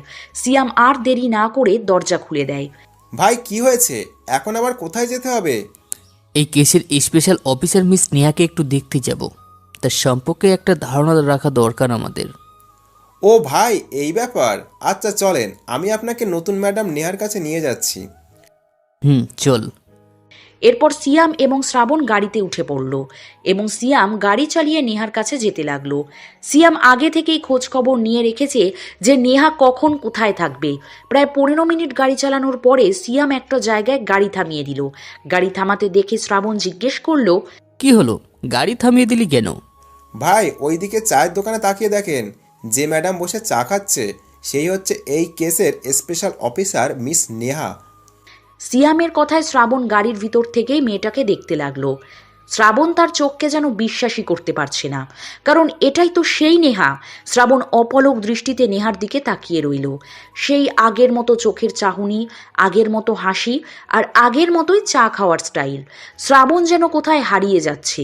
সিয়াম কিছু একটা ধারণা করতে পারতেছে, তাই সিয়াম কিছু না বলে চুপচাপ শ্রাবণের কাণ্ড দেখতে লাগলো আর মুচকি মুচকি হাসতে লাগলো। তখনই শ্রাবণের ফোনে একটা কল এলো। শ্রাবণের ঘোর কেটে গেল। সে সাথে সাথেই তার মোবাইলের দিকে তাকালো। মোবাইলের দিকে তাকিয়ে শ্রাবণ অনেক অবাক হয়। সে মনে মনে অনেক কিছু চিন্তা করে মোবাইলটা রিসিভ করলো। শ্রাবণ ফোন রিসিভ করে চুপ করে রইল। কিছু সময় পরে শ্রাবণের কানে অপর প্রান্ত থেকে আওয়াজ এলো, মিস নেহা, ওর যেন কোনো ক্ষতি না হয়। শ্রাবণ কিছু বলতে যাবে তার আগেই ফোনটা কেটে গেল।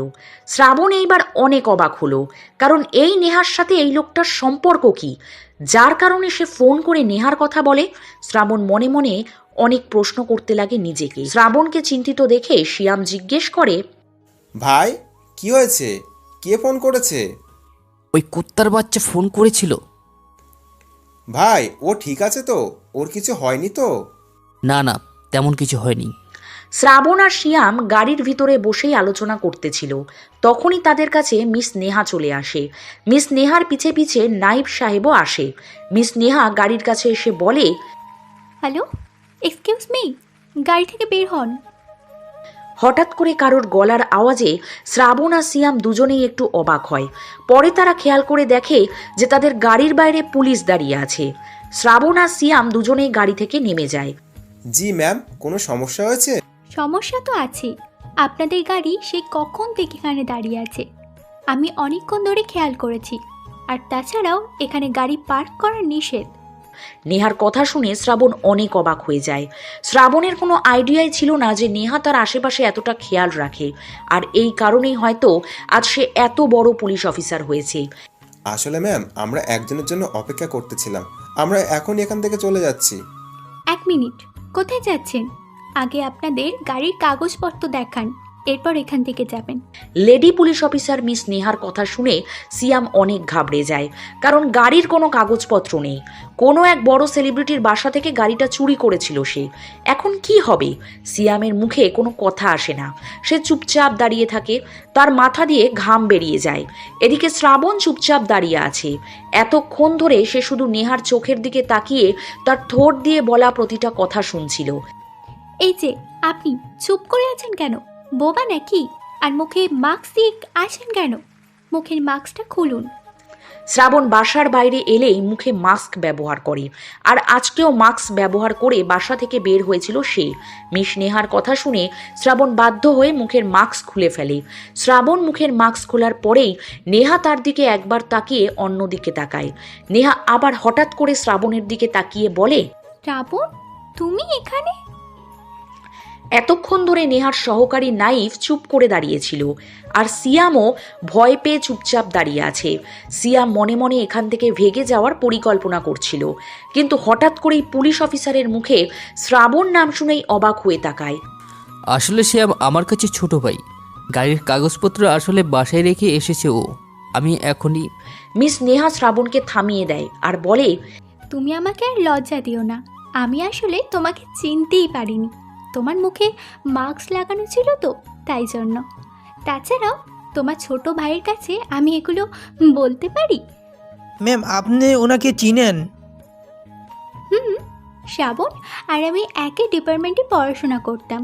পড়াশোনা শেষে হঠাৎ করেই সবাই আলাদা হয়ে যায়, আর আজকে এত বছর পরে শ্রাবণের সাথে আবার দেখা হলো, তাও আবার এইভাবে। আমি আসলে চাকরির খোঁজে এই শহরে চলে আসি। সবই তো বুঝলাম, অনেক দিন পরে তোমাকে পেয়েছি। চলো একসাথে দু কাপ চা খাই। অন্য একদিন খাবো। নেহা একটা হাসি দিয়ে বলল, এখনো দেখছি আগের মতোই আছো, মেয়েদের সাথে কথাই বলতে পারো না, আর চা খাবার তো সেই দূরের কথা। আচ্ছা ঠিক আছে, অন্য কোনো একদিন হবে না হয়। এসো তাহলে। ধন্যবাদ।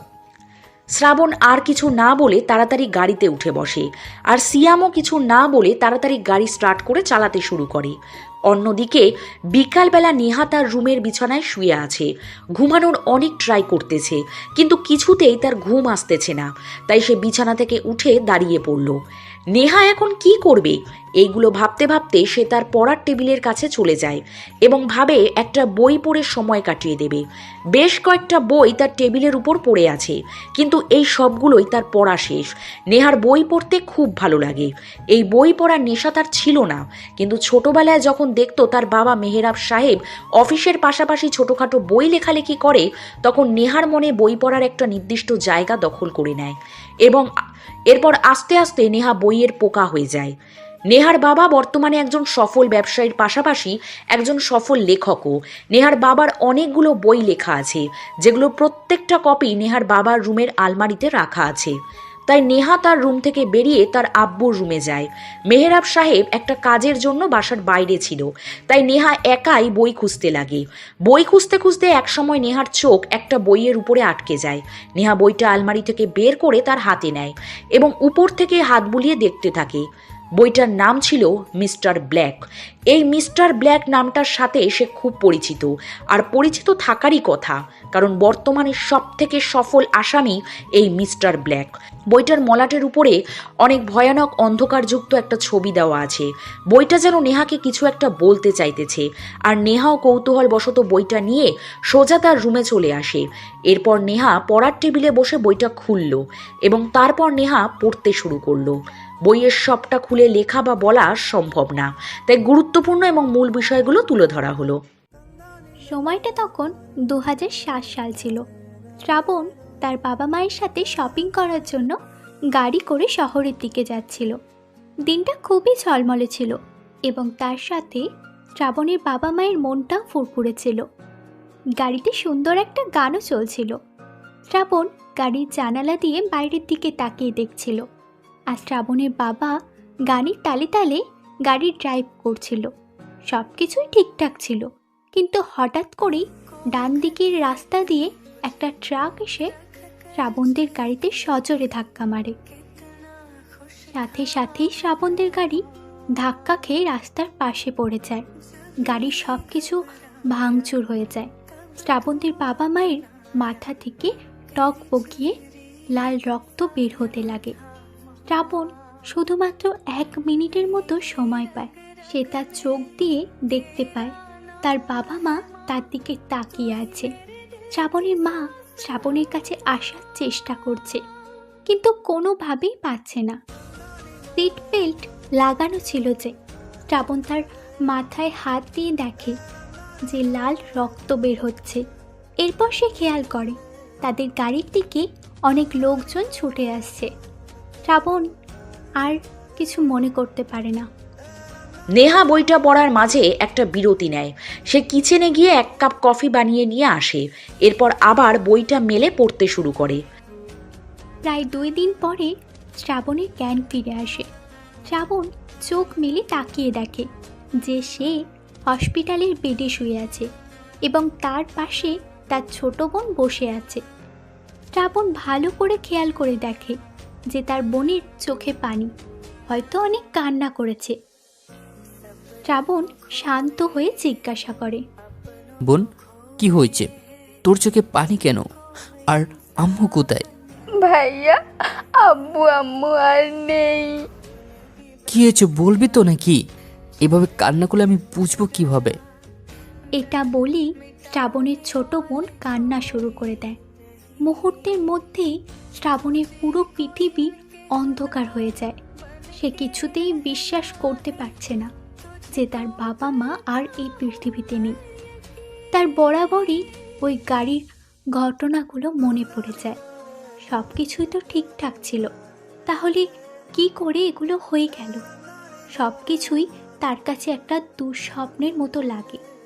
তখনই শ্রাবণীর খেয়ালে আসে যে তার ছোট বোন অঝোর ধারায় কান্না করে যাচ্ছে।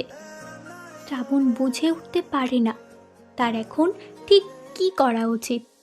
সে যে অনেক বড় তাও নয়, কিন্তু এইবারে মাত্র 10ম শ্রেণীতে উঠেছে সে। ছোট হয়েও তার মাঝে বড় ভাইয়ের একটা দায়িত্ব চলে আসে। সে আর কিছু না ভেবেই তার বোনের কান্না থামায় এবং সাথে সাথে তার নিজের ইমোশনকে কন্ট্রোল করে। বোনকে জড়িয়ে ধরে সান্ত্বনা দেয়। নেহা পরের পৃষ্ঠা উল্টিয়ে পড়তে যাবে, তখনই তার ফোনে একটা কল আসে। সে বইটা রেখে মোবাইলের দিকে তাকায়। নাইব সাহেবের কল। নেহা বইটা বন্ধ করে তার টেবিলের উপর রেখে দেয় এবং কলটা রিসিভ করে। নাইব সাহেবের সাথে ফোনে কথা বলে নেহা তার অফিসের গাড়ি করে বাসা থেকে বেরিয়ে যায়। শ্রাবণ তার রুমের মধ্যে বসে নেহার কথা চিন্তা করতেছিল। কেন সে নেহার কথা চিন্তা করতেছিল এটা তার জানা নেই, তবে তার ভালো লাগতেছিল নেহার কথা চিন্তা করতে। বারবার তার চোখের সামনে নেহার ফেসটা ভেসে উঠতেছিল। তখনই তার মনে হঠাৎ করেই একটা প্রশ্ন চলে আসে। লোকটা তখন ফোন করে কেন বলল যে নেহার যেন কোনো ক্ষতি না হয়? লোকটার সাথে নেহার কি সম্পর্ক? শ্রাবণ সাথে সাথেই তার ফোনটা হাতে নিয়ে অর্কের নাম্বারে কল করে। কল করার সাথে সাথেই অর্ক ফোন রিসিভ করে। ভাই বলুন। তুই একটু তাড়াতাড়ি আমার বাসায় চলে আয়। আচ্ছা ভাই, আপনি একটু অপেক্ষা করুন, আমি এখনই আসতেছি। ওকে। এরপর শ্রাবণ ফোন রেখে দেয়। কিছু সময় পরে অর্ক শ্রাবণের বাসায় চলে আসে। ভাই কি হয়েছে বলুন, এত তাড়াতাড়ি ডাকার কারণ কি? পুলিশ অফিসার মিস নেহার কথা মনে আছে? ভাই মনে আছে। আর সিয়াম একটু আগে আমাকে ফোন করে সবটা বলেছে। এবার আমাকে কি করতে হবে আপনি শুধু একবার বলুন। তোকে তেমন কিছু না, শুধু নেহার বাবার সব ডিটেলস আমাকে বের করে দিতে হবে। ভাই এইটা কোনো কাজ হলো? এটা তো আমার বাম হাতের কাজ। আপনার ল্যাপটপটা ব্যবহার করা যাবে? শিওর। কিন্তু ভাই ওয়াইফাই এর পাসওয়ার্ড কি? ইস, আমার তো মনেই ছিল না। বাসা ভাড়া কম দেওয়ার কারণে বাড়িওয়ালা আমাকে ওয়াইফাই ইউজ করতেই দেয় না। অর্ক কিছু সময় হেসে নেয়, এরপর বলে, যে ব্যক্তি এক সপ্তাহে কোটি কোটি টাকার আনা নেওয়া করে সে নাকি বাসা ভাড়া দিতে পারে না। ব্যাপারটা অদ্ভুত না? এটা কোনো হ্যাকিংয়ের কাজ না। সো তোরা এই ব্যাপারে মাথা না ঘামালেও চলবে। আমি বাড়িওয়ালার কাছে যাচ্ছি, ওয়েট কর। অর্ক শ্রাবণকে আটকিয়ে বলে, ভাই আপনি হয়তো কিছু একটা ভুলে যাচ্ছেন। শ্রাবণ একটু চিন্তা করে। পরক্ষণেই তার খেয়াল আসে যে অর্ক হ্যাকিংয়ের বিষয়ে প্রচুর এক্সপার্ট, আর এটা তো সামান্য ওয়াইফাই পাসওয়ার্ড। শ্রাবণ কিছু না বলে মুচকি একটা হাসি দেয়, আর অর্ক বেশি কথা না বলে তার কাজে মনোযোগ দেয়। 10 মিনিট পরে অর্ক শ্রাবণের সামনে একটা প্রোফাইল বের করে দেয়। শ্রাবণ কোনো কথা না বলেই তাড়াতাড়ি প্রোফাইলটা চেক করতে লাগলো। কিন্তু শ্রাবণ নেহার বাবার ছবি দেখে সবচেয়ে বেশি অবাক হয়, যেটা শ্রাবণের কল্পনারও বাইরে ছিল। শ্রাবণ কিছুতেই ভাবতে পারতেছে না যে মেহেরাব সাহেব নেহার বাবা। শ্রাবণ বসা থেকে উঠে দাঁড়িয়ে যায় আর চোখ বুজে জোরে একটা চিৎকার করে। অর্ক অনেকটা ভয় পেয়ে যায় শ্রাবণের এমন আচরণ দেখে। অর্ক সাথে সাথেই সিয়ামকে ফোন করে। সিয়াম দেরি না করে তাড়াতাড়ি শ্রাবণের বাসায় চলে আসে। এরপর অনেক কষ্ট করে শ্রাবণকে শান্ত করে। শ্রাবণ মাঝে মাঝেই এমন উত্তেজিত হয়ে যায়, আর উত্তেজিত হওয়ার অনেক কারণও আছে, সেটা আস্তে আস্তে বুঝতে পেরে যাবেন আশা করছি।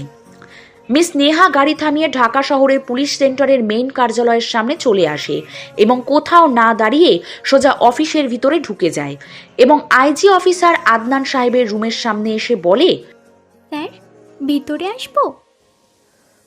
আসুন মিস নেহা, আমি আপনার জন্য অপেক্ষা করতেছিলাম। নেহা চুপচাপ ভিতরে প্রবেশ করে দাঁড়িয়ে থাকে। লাস্ট 7টা মার্ডারের কোনো খোঁজ পেলেন? কে বা কারা এমনটা করেছে বলে আপনার মনে হয়? স্যার, এই 7টা মার্ডার একটা লোকই করেছে, আর সেটাও মোস্ট ওয়ান্টেড আসামি, মিস্টার ব্ল্যাক। আপনি কি বলতেছেন সেটা জানেন? এভাবে হুটহাট কোনো প্রমাণ ছাড়া কারো ঘাড়ে দোষ চাপিয়ে দিতে পারেন না। মিস নেহা ভয় না পেয়ে সম্পূর্ণ বিষয়টি এক্সপ্লেইন করে দেয়। আদনান সাহেব মিস নেহার কথা শুনে অবাক হয়ে যায় আর ঠান্ডা করে বলে, মিস নেহা, বিষয়টি আমি বুঝতে পেরেছি, তবে আপনি এই 7টা মার্ডারের কারণ বা কে করেছে এই প্রেস কনফারেন্সের সামনে বলবেন না। এটা বললে সাধারণ জনগণ আরও ক্ষেপে যাবে, তাদের পুলিশের উপর থেকে ভরসা উঠে যাবে। আশা করি আমি কি বলছি এটা আপনি বুঝতে পেরেছেন। জি স্যার, অবশ্যই। মিস নেহা, আপনার কাজে আমি অনেক খুশি। আপনার কোনো সময় কোনো সমস্যা হলে আমাকে অবশ্যই জানাবেন, আমি পার্সোনালি আপনায় হেল্প করার চেষ্টা করব। ধন্যবাদ স্যার। এইটা বলেই নেহা অফিসের বাইরে চলে আসে। সে বাইরে এসে খেয়াল করে দেখে যে রাত হয়ে গেছে, তাই আর দেরি না করে বাসার উদ্দেশ্যে রওনা করে। রাত হয়ে যাওয়ার কারণে সিয়াম এবং অর্ক দুজনেই তাদের বাসায় চলে যায়। এরপর শ্রাবণ একাই তার বাসায় থাকে। ঘড়িতে তখন সময় রাত 12:45। শ্রাবণ মন খারাপ করে চুপচাপ একা একা বাসার ছাদে বসে আছে। এই মুহূর্তে যদি বাড়িওয়ালা শ্রাবণকে ছাদে দেখে ফেলে তাহলে তুমুল ঝড় বাঁধিয়ে ছাড়বে, কিন্তু সেদিকে শ্রাবণের কোনো খেয়াল নেই। বেশ কিছুক্ষণ চুপ করে বসে থাকার পরে শ্রাবণ তার পকেটের থেকে সিগারেটের প্যাকেট বের করে একটা সিগারেট ধরায়। এরপর চুপচাপ সিগারেট টানতে লাগে। শ্রাবণ নিজেই নিজেকে প্রশ্ন করল, বারবার কেন শুধু আমার সাথে এমন হয়? কি দোষ করেছি আমি? সেই ছোটবেলা বাবা মা, এরপর আমার আদরের বোন, এরপর আমার ছোটবেলার ভালোবাসা, আস্তে আস্তে আমি সব কিছু হারিয়েছি। আর এখন জানতে পারলাম আমি যাকে একসময় পছন্দ করতাম তার বাবা মেহরব সাহেব। কেন কেন? শ্রাবণ কথাগুলো বলে চেয়ার থেকে উঠে একটা লাথি মারে। এরপর চুপচাপ নিচে নিজের রুমে চলে আসে আর অনেক কষ্টে ঘুমের দেশে পাড়ি দেয়। নেহা রাতে ডিনার করে এসে তার রুমে বসে মোবাইলে ফেসবুকিং করতেছিল। তখনই তার চোখ চলে যায় পড়ার টেবিলে এবং সাথে সাথেই তার ওই বইটার কথা মনে পড়ে যায়। নেহা তার মোবাইল রেখে দিয়ে তাড়াতাড়ি টেবিলের কাছে চলে যায় এবং বইটা আবার হাতে নিয়ে পড়া শুরু করে। পরে শ্রাবণ হসপিটাল থেকে ছাড়া পায়। শ্রাবণ তার ছোট বোনকে নিয়ে তাদের বাসায় চলে যায়। শ্রাবণের কোনো আত্মীয় স্বজন ছিল না, তাই শ্রাবণ ঠিক বুঝে উঠতে পারছিল না যে তার ছোট বোনের দেখাশোনা সে কী করে করবে। তাছাড়াও তারও স্কুল ছিল। শ্রাবণ অনেক ভাবনা চিন্তা করে এবং সে অবশেষে একটা কঠোর সিদ্ধান্ত নেয়। সে তার ছোট বোনকে গার্লস স্কুলে ভর্তি করে দেয় এবং গার্লস হোস্টেলে রাখার সিদ্ধান্ত নেয়। শ্রাবণের ছোট বোন কিছুতেই শ্রাবণকে ছাড়া থাকতে চাইছিল না, কিন্তু শ্রাবণেরও কিছু করার ছিল না। সে তার মনকে কঠোর করে তার বোনকে তার থেকে দূরে পাঠিয়ে দেয়। এরপর প্রায় 2 মাস চলে যায় শ্রাবণের স্বাভাবিকতে। এক পর্যায়ে তার সাথে শ্যামের পরিচয় হয়। যেহেতু পুরো বাসায় সে একা একা থাকতো, তাই সে শ্যামকে তার সাথে রাখার সিদ্ধান্ত নেয়। এই কিছুদিন পরেই শ্রাবণীর সাথে অর্কের পরিচয় হয়, সেটাও একটা অদ্ভুতভাবে। গল্পে বিস্তারিত উল্লেখ করা আছে। এইভাবে অনেকগুলো দিন কেটে যায়। আস্তে আস্তে শ্রাবণের বোনও কিছুটা শান্ত হয়। শ্রাবণ শিয়াম এবং অর্কের সাথে তার ছোট বোনের পরিচয় করিয়ে দেয়। শ্রাবণও তার পড়াশোনা ঠিকঠাকভাবে চালিয়ে যেতে লাগে। সব কিছু ঠিকঠাক চলছিল, কিন্তু হঠাৎ করে শ্রাবণের জীবনে বড় বড় 2টা ঝড় চলে আসে। সেটা শ্রাবণের দুনিয়া পুরো বদলে দিয়েছিল। যার মধ্যে একটা বড় ঝড় ছিল তার ছোট বোনকে নিয়ে। শ্রাবণ বিকালবেলায় বসে শ্যামের সাথে গল্প করছিল, তখনই তার মোবাইলে একটা কল আসে। সে মোবাইলের দিকে তাকিয়ে দেখে যে তার ছোট বোনের স্কুলের হোস্টেল থেকে ফোন এসেছে। শ্রাবণ হাসি মুখে তাড়াতাড়ি ফোনটা রিসিভ করে। আসসালামু আলাইকুম স্যার। ওয়ালাইকুম সালাম। শ্রাবণ, আপনার ছোট বোন কি আপনার কাছে, মানে আপনার বাসায়? শ্রাবণ হঠাৎ করে এমন প্রশ্ন শুনে অবাক হয়ে যায়, কারণ সে তো তার ছোট বোনকে অনেক আগেই হোস্টেলে রেখে এসেছে, এর মাঝে একবারও বাসাতে আনেনি। তাহলে এমন প্রশ্ন শুনলে যে কেউই অবাক হয়ে যাবে। মানে এগুলো কি বলতেছেন আপনারা? আমার বোনকে আমি বাসায় নিয়ে আসবো কেন? আর আল্লো আপনাদের কাউকে না জানিয়ে নিয়ে আসবো নাকি? শ্রাবণের কথা শুনে হোস্টেলের লোক কিছু সময় চুপ করে থাকে। শ্রাবণ কিছু একটা বুঝতে পেরে জিজ্ঞাসা করে, স্যার, আমার বোনের কি হয়েছে? ও ঠিক আছে তো?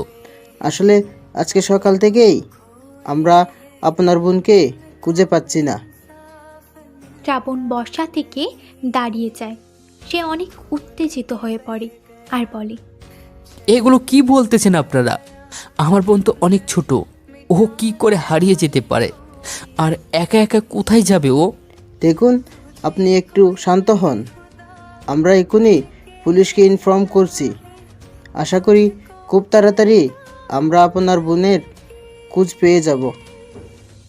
কিন্তু শ্রাবণ কিছুতেই শান্ত হতে পারে না, কারণ কিছুদিন আগেই সে তার বাবা মাকে হারিয়েছে একটা অ্যাক্সিডেন্টের মাধ্যমে। আর এখন তার একমাত্র ছোট বোন। আমি কিভাবে শান্ত হব? আমি আপনাদের উপর বিশ্বাস রেখে আমার বোনকে আপনাদের কাছে রেখে এসেছিলাম, আর এখন আপনারা বলছেন আমার বোন হারিয়ে গেছে আজ সকালবেলা। আপনারা সেটা আমাকে এখন বলছেন? আমরা সত্যিই দুঃখিত। শ্রাবণ অনেক কথা কাটাকাটি করে ফোনটা রেখে দেয়। শ্রাবণ অনেক চিন্তিত হয়ে পড়ে, কারণ তার ছোট বোন হোস্টেল থেকে পালিয়ে যাওয়ার মতো মেয়ে নয়।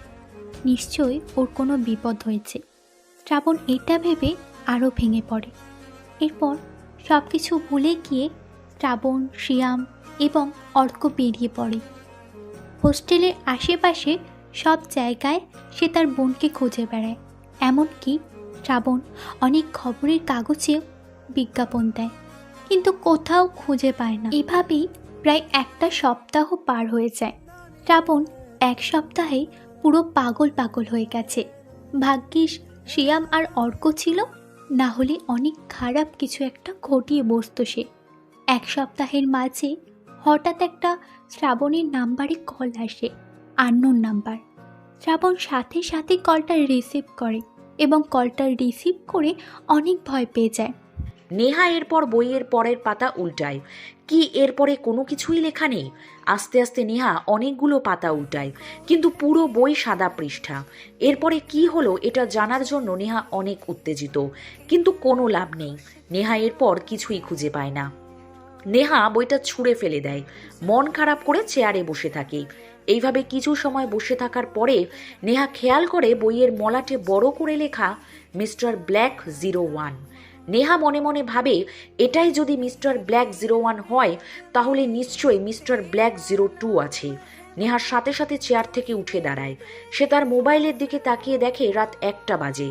সে জানে এখন তার বাবা গভীর ঘুমে ঘুমিয়ে আছে, যদিও এখন তার বাবার রুমে যাওয়া উচিত হবে না, কিন্তু কিছু করার নেই নেহার, কারণ সে যে অনেক আগ্রহী পরের ঘটনা জানার জন্য।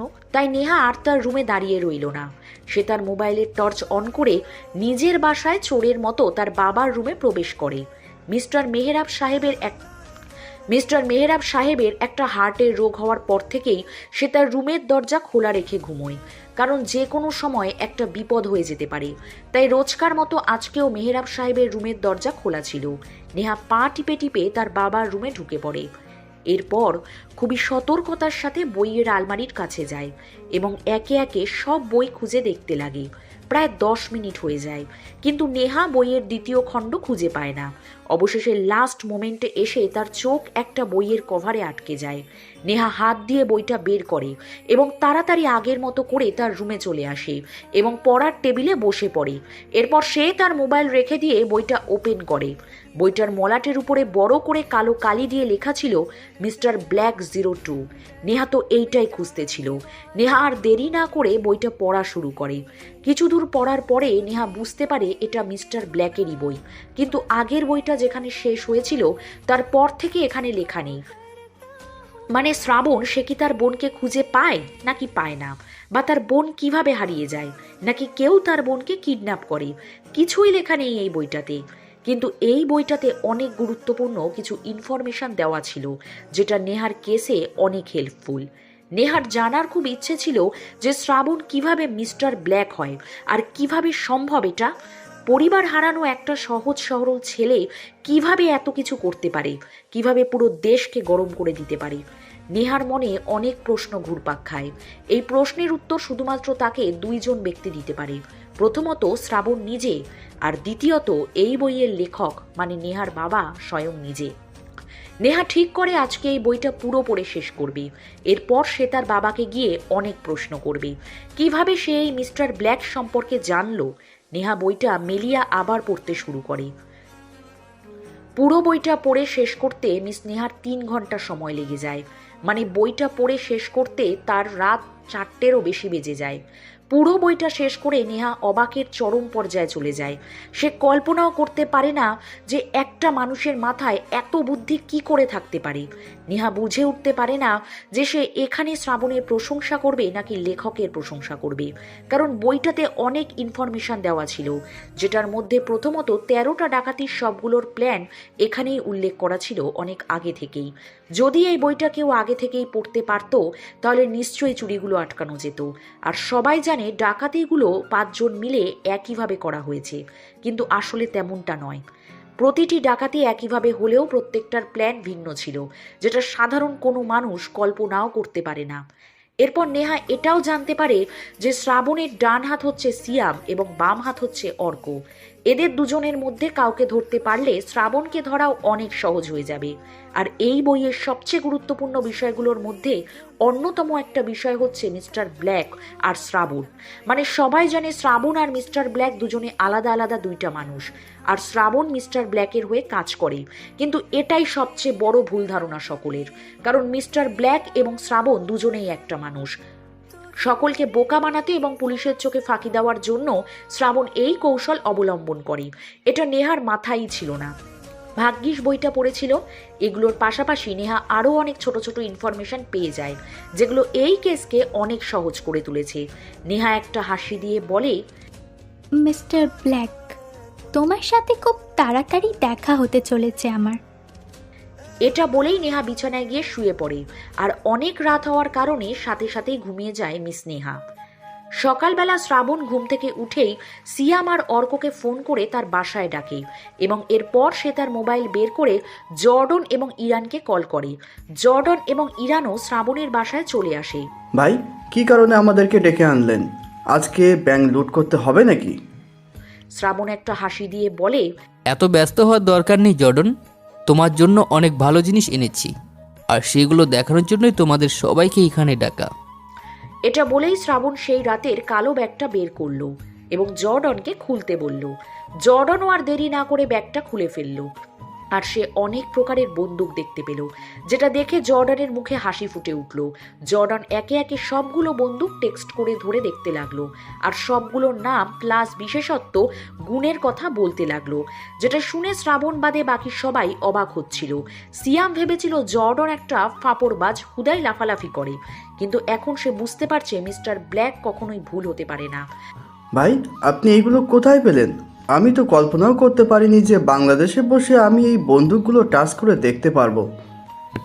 মিস্টার ব্ল্যাক নিজে ডেলিভারিতে পাঠিয়েছে। শ্রাবণের কথা শুনে সিয়াম এবং অর্ক চুপি চুপি একটা হাসি দিল, কারণ তারা তো জানে শ্রাবণ আর মিস্টার ব্ল্যাক একজনই। এরপর আরও কিছু সময় জর্ডন বন্দুকগুলো ভালো করে দেখে নিল এবং কখন কোনটা ব্যবহার করবে সব কিছু প্ল্যান করে নেয় তারা। পরের দিন সকালবেলা নেহা অনেক লেট করে ঘুম থেকে ওঠে, কারণ সে অনেক রাত পর্যন্ত মিস্টার ব্ল্যাকের বই পড়েছে। নেহা ওয়াশরুমে গিয়ে ফ্রেশ হয়েই তার বাবার রুমে চলে যায়, কারণ তার বাবা সকালবেলাতেই ব্যবসায়ের কাজের জন্য বেরিয়ে যাবে, আর কখন আসবে তার কোনো ঠিক নেই। তাই নেহা ফ্রেশ হয়েই তার বাবার রুমে চলে যায়। মেহেরাব সাহেব সোফায় বসে খবরের কাগজ পড়তেছিল আর চিনি কম দিয়ে বানানো 1 কাপ চা খাচ্ছিলেন। মাঝে মাঝে হেসে উঠছিলেন তিনি। খবরের কাগজ পড়ে কিছুক্ষণ বাদে বাদে হেসে ওঠা এটা তার অনেক দিনের অভ্যাস। হঠাৎ মেহেরাব সাহেব খেয়াল করে যে তার একমাত্র আদরের কন্যা নেহা তার রুমে আসে। এই সময় সচরাচর নেহা তার রুমে আসে না, তাই মেহেরাব সাহেব একটা হাসি দিয়েই বলে, মামনি, আজকে সকাল সকালই বাবার রুমে কোনো কিছু কি লাগবে? দরকার একটা আছে আব্বু, অনেক জরুরি একটা বিষয় তোমার কাছে জানার জন্য এসেছি। তুমি কি ব্যস্ত আব্বু? কি যে বলিস না মামনি, তোর আব্বুর কাছে কখনো তোর থেকে জরুরি কিছু হতে পারে? আচ্ছা, তাহলে আমি শুরু করি। নেহা সোফায় বসে কথা বলতে শুরু করলো। মামনি, তুই বড় পুলিশ অফিসার হওয়ার পর থেকে তোর কথা বলার স্টাইল অনেক বদলে গেছে, যেটা আমাকে অনেক মুগ্ধ করতেছে। আচ্ছা ঠিক আছে, বল আমার কাছ থেকে কি জানতে চাস? নেহা কোনো কিছু না ভেবেই সরাসরি মিস্টার ব্ল্যাকের বই সম্পর্কে জিজ্ঞেস করে। আপু, মিস্টার ব্ল্যাক বইটা কি তুমি লিখেছো? নেহার মুখে হঠাৎ করেই মিস্টার ব্ল্যাক নামটা শুনে একটু চমকে ওঠে মেহেরাব সাহেব। কিছুক্ষণ পরেই নিজেকে সামলে নিয়ে কিন্তু পরক্ষণেই নিজেকে সামলে নিয়ে মুখে একটা হাসি নিয়ে বলে, হ্যাঁ মামনি, বইটা সম্পূর্ণ আমি লিখেছি। তুই নিশ্চয়ই পড়ে এসে এখন আমার কাছে জিজ্ঞেস করতেছিস বইটা কেমন হয়েছে মামনি? আপু, বইটা অনেক রহস্যজনক, পড়ে অনেকটা মজা পেয়েছি। কিন্তু এই বইটা নিয়ে আমার কিছু প্রশ্ন ছিল তোমার কাছে। বলো মামনি। আব্বু, তুমি কি মিস্টার ব্ল্যাককে চেনো? আর তুমি ওর সম্পর্কে, জীবনী সম্পর্কে, প্ল্যান সম্পর্কে জানলে কিভাবে? মানে আমি বলতে চাচ্ছি, তুমি এই বইটা লিখলে কিভাবে? নেহার এমন কঠিন প্রশ্ন শুনে মেহেরাব সাহেব অনেক ঘাবড়ে যায়। তিনি বুঝতেই পারে নাই যে এই বই নিয়ে তাকে এই সব প্রশ্নের সম্মুখীন হতে হবে। তবুও নিজের মেয়ের কাছে এমন করে ধরা খেলে চলবে না। মনে মনে এগুলো ভেবে মেহেরাব সাহেব মুখে একটা হাসি নিয়ে বলে, মামনি, কিছু কিছু প্রশ্ন কখনোই কাউকে করতে হয় না। যেমন একটা উদাহরণ সবাই দেয়, মেয়েদের কাছে কখনো বয়স জিজ্ঞেস করতে নেই। ঠিক তেমনই লেখকদের ক্ষেত্রে লেখকদের কাছে কখনো এই প্রশ্নটা করতে হয় না যে সে তার বইটা সে কিভাবে লিখেছে। আশা করি বুঝতে পেরেছ। নেহা মনে মনে ভাবে, ঠিকই তো, আমি কেন শুধু শুধু আব্বুর কাছে এগুলো জানবো? আব্বু তো একজন লেখক, আর যা মাথায় এসেছে সে তাই হয়তো লিখেছে। আর কোথায় মিস্টার ব্ল্যাক, আর কোথায় আমার সহজ সরল বাবা? এই কেসের সাথে আমি আব্বুর তো কোনো কানেকশানই খুঁজে পাইনি। তাহলে কেন শুধু শুধু আব্বুকে এইসব প্রশ্ন করছি?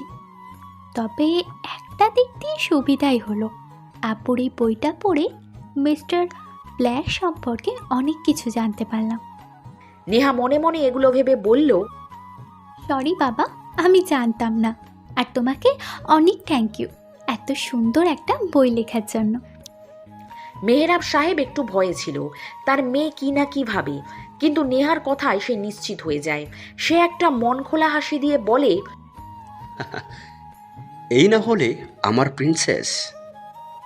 নেহা তার বাবার সাথে কিছুটা সময় কাটিয়ে তার রুমে চলে আসে এবং মিস্টার ব্ল্যাক 02 বইটা আরও ভালো করে দেখতে লাগে। বইটাতে অনেক লুকানো তথ্য সে পেয়েছে। তার বিশ্বাস সে আরও গুরুত্বপূর্ণ কোনো তথ্য এই বই থেকে পাবে এবং মিস্টার ব্ল্যাককে ধরতে সক্ষম হবে। শ্রাবণ তার রুমে মন খারাপ করে বসে আছে। তখনই শ্রাবণের চোখের সামনে একটা নিষ্পাপ চেহারা ভেসে উঠল। শ্রাবণ সাথে সাথেই তার মোবাইল ফোন বের করে একটা ভয়েস চালু করে। ভয়েস রেকর্ড শোনার সাথে সাথেই শ্রাবণের মনটা ভালো হয়ে যায়। এইভাবে বেশ কিছুক্ষণ বসে থাকার পরে শ্রাবণের ফোনে একটা কল আসে। শ্রাবণ স্ক্রিনে তাকিয়ে দেখে একটা আননোন নাম্বার। শ্রাবণ কিছু না ভেবেই ফোনটা রিসিভ করে। হ্যালো, কে বলছেন? মিস নেহা তোমার এই কাছে অনেক বাধা সৃষ্টি করতে পারে। আমি জানি তোমার মাথা গরম হয়ে গেলে তুমি কাউকেই ছেড়ে দাও না। তবুও আমি একটা কথা শেষবারের জন্য বলতেছি, মিস নেহা যদি তোমাকে আটক করেও ফেলে তবুও তুমি মিস নেহার কোনো ক্ষতি করবে না। শ্রাবণ চুপচাপ লোকটার কথা শুনতে লাগে। শ্রাবণ গলার আওয়াজ শুনেই টের পেয়ে যায় যে কে ফোন দিয়েছে। কিছু সময় চুপ থাকার পরে লোকটা আবার বলে, যদি মিস নেহার কোনো ক্ষতি হয় তাহলে কিন্তু। থাক, আর বলার দরকার নেই। তবে আমাকে একটা কথা বলবেন? কি কথা? তাড়াতাড়ি বলো, আমার হাতে সময় নেই। আপনি এই যাবৎকাল আমার কাছে কারো নামে সুপারিশ করেন নাই? মানে আমি যাকে খুশি তাকে মারতে পারি, তাহলে এই কাজে হঠাৎ মিস নেহাকে কিছু করতে বারণ করতেছেন কেন? বিষয়টা কি? হ্যাঁ, শ্রাবণের কথায় এই প্রথমবারের মতো লোকটা একটু চুপ হয়ে যায় এবং কিছুক্ষণ পর বলে, সেটা তোমার না জানলেও চলবে। মেয়ে একজন বড় পুলিশ অফিসার, অর্থাৎ মেয়েকে নিয়ে না ভেবে বরং আপনি নিজেকে নিয়ে ভাবুন। শ্রাবণের কথা শুনে লোকটা এবার ভয় পেয়ে যায়, কারণ সে জানে শ্রাবণ কি থেকে কি করতে পারে। লোকটা বুঝতে পারতেছে যে সে আগুন নিয়ে খেলা করতেছে। এখন যদি শ্রাবণ তার মেয়েকে কিডন্যাপ করে, তাকে ব্ল্যাকমেইল করে, তাহলে কি হবে? কি হলো মিস্টার মেহরব সাহেব, এখন চুপ হয়ে গেলেন কেন? মেহরাব সাহেব বুঝে যায় যে শ্রাবণ সবটা জেনে গেছে, তাই সে বলে, তোমার সবচেয়ে প্রিয় জিনিস কিন্তু আমার কাছে, তাই সাবধানে। এরপর মেহরাব সাহেব ফোনটা কেটে দেয়। শ্রাবণ একটা হাসি দিয়ে আবার তার কাজে মনোযোগ হয়ে পড়ে। আপনারা হয়তো বুঝতেই পেরে গেছেন যে এতদিন ধরে যে লোকটা মাঝে মাঝেই শ্রাবণকে ফোন করে বিভিন্ন হুমকি বা কনস্ট্রাকশন দিয়ে গেছে, সেই লোকটা আর কেউ না, মিস নেহার বাবা মেহরাব সাহেব। মিস নেহা তার রুমে বসে মিস্টার ব্ল্যাক 02 বইটা ভালো করে দেখতেছিল। তখনই নেহা একটা বিষয় খেয়াল করে, শহরে প্রথম ব্যাংক ডাকাতি হয় মাসের প্রথম দিন, মানে 1 তারিখ। এরপর দ্বিতীয় ব্যাংক ডাকাতি হয় ওই একই মাসের 8 তারিখ। এরপর আবার তৃতীয় ব্যাংক ডাকাতি হয় ওই মাসের 16 তারিখে। এইভাবে দেখতে গেলে প্রতিটি ব্যাংক ডাকাতি 7 দিন পর পর হয়েছে। নেহার মুখে এইবার একটা হাসি ফুটে ওঠে, কারণ সে একটা সুযোগ পেয়ে গেছে। সে হিসাব করে দেখে এইবারের ব্যাংক ডাকাতি 7 তারিখে হতে চলেছে। তখনই নেহার খেয়াল আসে যে আজকে 6 তারিখ, মানে কালকে। নেহা বসা থেকে উঠে দাঁড়িয়ে যায় এবং আরেকটু ডিপলি চিন্তা করতে থাকে। সে তাড়াতাড়ি তার ল্যাপটপ ওপেন করে এবং গুগলে সার্চ করে ঢাকা শহরে কয়টা বড় বড় ব্যাংক আছে। অবশেষে নেহার সামনে 4টে বড় ব্যাংক থাকে, যেগুলোতে এখনো কোনো ব্যাংক ডাকাতি হয়নি, যার মধ্যে এই শহরের সব থেকে বড় ব্যাংক বাকি রয়ে গেছে। ওইটা যে শহরের সব থেকে বড় ব্যাংক, এটা শুধুমাত্র অল্প কয়েকজনই জানে। ওইটা যে শহরের সব থেকে বড় ব্যাংক, এটা শুধুমাত্র অল্প কয়েকজনই জানে। আর এই কারণেই হয়তো এতদিন সেফ আছে ব্যাংকটি। নেহার সম্পূর্ণ বিশ্বাস আছে যে মিস্টার ব্ল্যাকের পরবর্তী টার্গেট এই ব্যাংকই হতে চলেছে। নেহার সাথে সাথে তার ফোন বের করে নাইফ সাহেবকে ফোন করে। কয়েকবার রিং হওয়ার পরেই নাইফ সাহেব ফোনটা রিসিভ করে। Hello ma'am. নাইব সাহেব, আমাদের থানায় যতগুলো পুলিশ অফিসার আছে সবাইকে ব্যাংকের আশেপাশে থাকতে বলুন, ইউনিফর্ম ছাড়াই। কেন ম্যাম? কারণ আমি 100% শিওর যে কালকেই ব্যাংক ডাকাতি হবে, আর আমরা আগে থেকেই ব্যবস্থা গ্রহণ করে রাখব। আমাদেরকে যেভাবেই হোক এই চুরিটা আটকাতেই হবে। এটা আমার কাছে একটা চ্যালেঞ্জও বলতে পারেন। ওকে ম্যাম, আমি এখনই সবাইকে ইনফর্ম করে দিচ্ছি। লেডি পুলিশ অফিসারের কথা মতো শহরের সব থেকে বড় ব্যাংকের আশেপাশে অনেকগুলো পুলিশ বিনা ইউনিফর্মে ছড়িয়ে ছিটিয়ে গেল। এদিকে মিস নেহা সকালবেলা ব্রেকফাস্ট করেই ঢাকা পুলিশের মেইন অফিসে চলে এলো এবং আইজিপি স্যার আদনান স্যারের রুমে চলে গেল। তো বলুন মিস নেহা, আপনার কেসের কি খবর? স্যার ভালোই, কালকে ব্যাংকে ডাকাতি হবে, আর সেটাও মিস্টার ব্ল্যাক করতে চলেছে। হোয়াট? আপনি এগুলো কি করে জানলেন? কিভাবে জানতে পেরেছি সেটা বলতে পারবো না, তবে আপনাকে আমি গ্যারেন্টি দিতে পারি যে কালকে এই ডাকাতি হতে চলেছে। তো এখন আমার কাছ থেকে আপনি কি আশা করছেন? মানে কি কারণে আমার অফিসে আসতে হলো? স্যার, আপনার কাছে আমার একটা অনুরোধ আছে। বলে ফেলুন। স্যার, এই মিস্টার ব্ল্যাক অনেক ঘুরিয়েছে আমাদেরকে, এই পুলিশ ডিপার্টমেন্টকে। তাই আমি চাইছি মিস্টার ব্ল্যাক যদি পালানোর চেষ্টা করে তাহলে তাকে সরাসরি গুলি করার অনুমতি চাই, মানে ডাইরেক্ট এনকাউন্টার করতে চাই। নেহার কথা শুনে আদনান সাহেব কিছু সময় ভাবে এবং বলে, আচ্ছা, আপনি যেহেতু বলছেন তাই আপনার কারণে অনুমতি দেওয়া হলো। ধন্যবাদ স্যার। তবে একটা কথা, কিছুতেই কিন্তু এবার ব্যাংক ডাকাতি সফল হতে দেওয়া যাবে না। ওকে স্যার, আমি আমার সবটুকু দিয়ে চেষ্টা করব। এরপর নেহা হাসতে হাসতে আদনান স্যারের কেবিন থেকে বেরিয়ে আসে এবং সকল পুলিশ অফিসারকে অ্যালার্ট করে দেয়, যাকেই সন্দেহ হবে তাকেই যেন অ্যাটাক করা হয়। এইভাবে আজকের দিনটা কেটে গেল মিস নেহার। আজকে বুধবার 7 তারিখ। আজকে সকালবেলা খুব তাড়াতাড়ি ঘুম ভেঙে যায় শ্রাবণের। সে মোবাইলের দিকে তাকিয়ে দেখে সকাল 6টা বাজে। শ্রাবণ আর দেরি না করে বিছানা থেকে উঠে ফ্রেশ হতে চলে গেল। ফ্রেশ হয়ে এসে শ্রাবণ সকলের নাম্বারে ফোন দিল। প্রথমে সে সিয়ামকে ফোন দিল। হ্যাঁ ভাই, চলে আসবো। আর আসার সময় অর্ককে সাথে নিয়ে আসিস। ওকে ভাই। এরপর শ্রাবণ ফোন রেখে দিয়ে জর্ডনকে ফোন করে। হ্যাঁ শ্রাবণ ভাই বলেন। তুমি আর ইরান তাড়াতাড়ি আমার বাসায় চলে এসো। ওকে ভাই। এরপর শ্রাবণ ফোনে আর 2টা লোকের সাথে কথা বলে এবং সব কথা বলা শেষ করে অপেক্ষা করতে লাগে। বেশ কিছু সময় পরে সিয়াম, অর্ক, জর্ডন, ইরান সবাই শ্রাবণের বাসায় চলে আসে। শ্রাবণ সকল বন্দুকগুলো বের করে জর্ডনের হাতে ধরিয়ে দেয়। এরপর অর্কের হাতে একটা বাক্স ধরিয়ে দিল, যেটার মধ্যে কিছু ইলেকট্রনিক জিনিসপত্র ছিল, এবং লাস্টে সিয়ামকে একটা লাল রঙের গাড়ির চাবি ধরিয়ে দিল। এটাতে করেই তারা ব্যাংক ডাকাতি করতে যাবে। ইরান চুপচাপ দাঁড়িয়েছিল, কারণ এখানে তার কোনো কাজ নেই। তখনই শ্রাবণ ইরানের হাতে আরেকটা গাড়ির চাবি ধরিয়ে দেয়। ইরান আসার সময় বাসার বাইরে খেয়াল করেছে 2টা গাড়ি রাখা আছে। ইরান এখন বুঝতে পারছে বাইরে 2টা গাড়ি কেন রাখা হয়েছে। ইরান, তুমি কালো কালারের ওই গাড়িটা নিয়ে ঢাকা টু যশোর রোড পয়েন্টে অপেক্ষা করবে। আমরা ব্যাংক লুট করে তোমার কাছে চলে যাব। এরপর প্ল্যান অনুযায়ী সোজা দেশের বাইরে। সব ব্যবস্থা করা আছে আমার, কোনো সমস্যা হবে না। ওকে ভাই। এরপর শ্রাবণের কথা অনুযায়ী ইরান গাড়ি নিয়ে বেরিয়ে পড়ে। ইরানের চলে যাওয়ার পরে বাসায় থাকে শ্রাবণ, সিয়াম, অর্ক এবং জর্ডন। জর্ডন কয়েকটি বন্দুক তার কাছে রেখে সবগুলো গাড়িতে নিয়ে রেখে দিল, এবং অর্ক তার সমস্ত ইলেকট্রনিক জিনিসপত্র গাড়িতে নিয়ে রেখে দিল। ঘড়িতে তখন সময় সকাল 10টা বাজে। বাংলাদেশ সময় অনুযায়ী সমস্ত ব্যাংক এই সময়েই খুলে দেওয়া হয়। শ্রাবণ সকলের উদ্দেশ্যে কালো ফেস মাস্ক দিয়ে দিল এবং সবাই সেটা মুখে পরে নিল। এইবার সবাইকে ভিলেন ভিলেন মনে হচ্ছিল। শ্রাবণ সবাইকে নিয়ে লাল কালারের গাড়িতে উঠে পড়ল। প্রত্যেকবারের মতো এইবারেও সিয়াম গাড়ি ড্রাইভ করতে লাগলো। তারা 15 মিনিটের মাথায় ব্যাংকের সামনে চলে গেল। শ্রাবণ গাড়ির ভিতর বসেই আশেপাশে দেখতে লাগলো।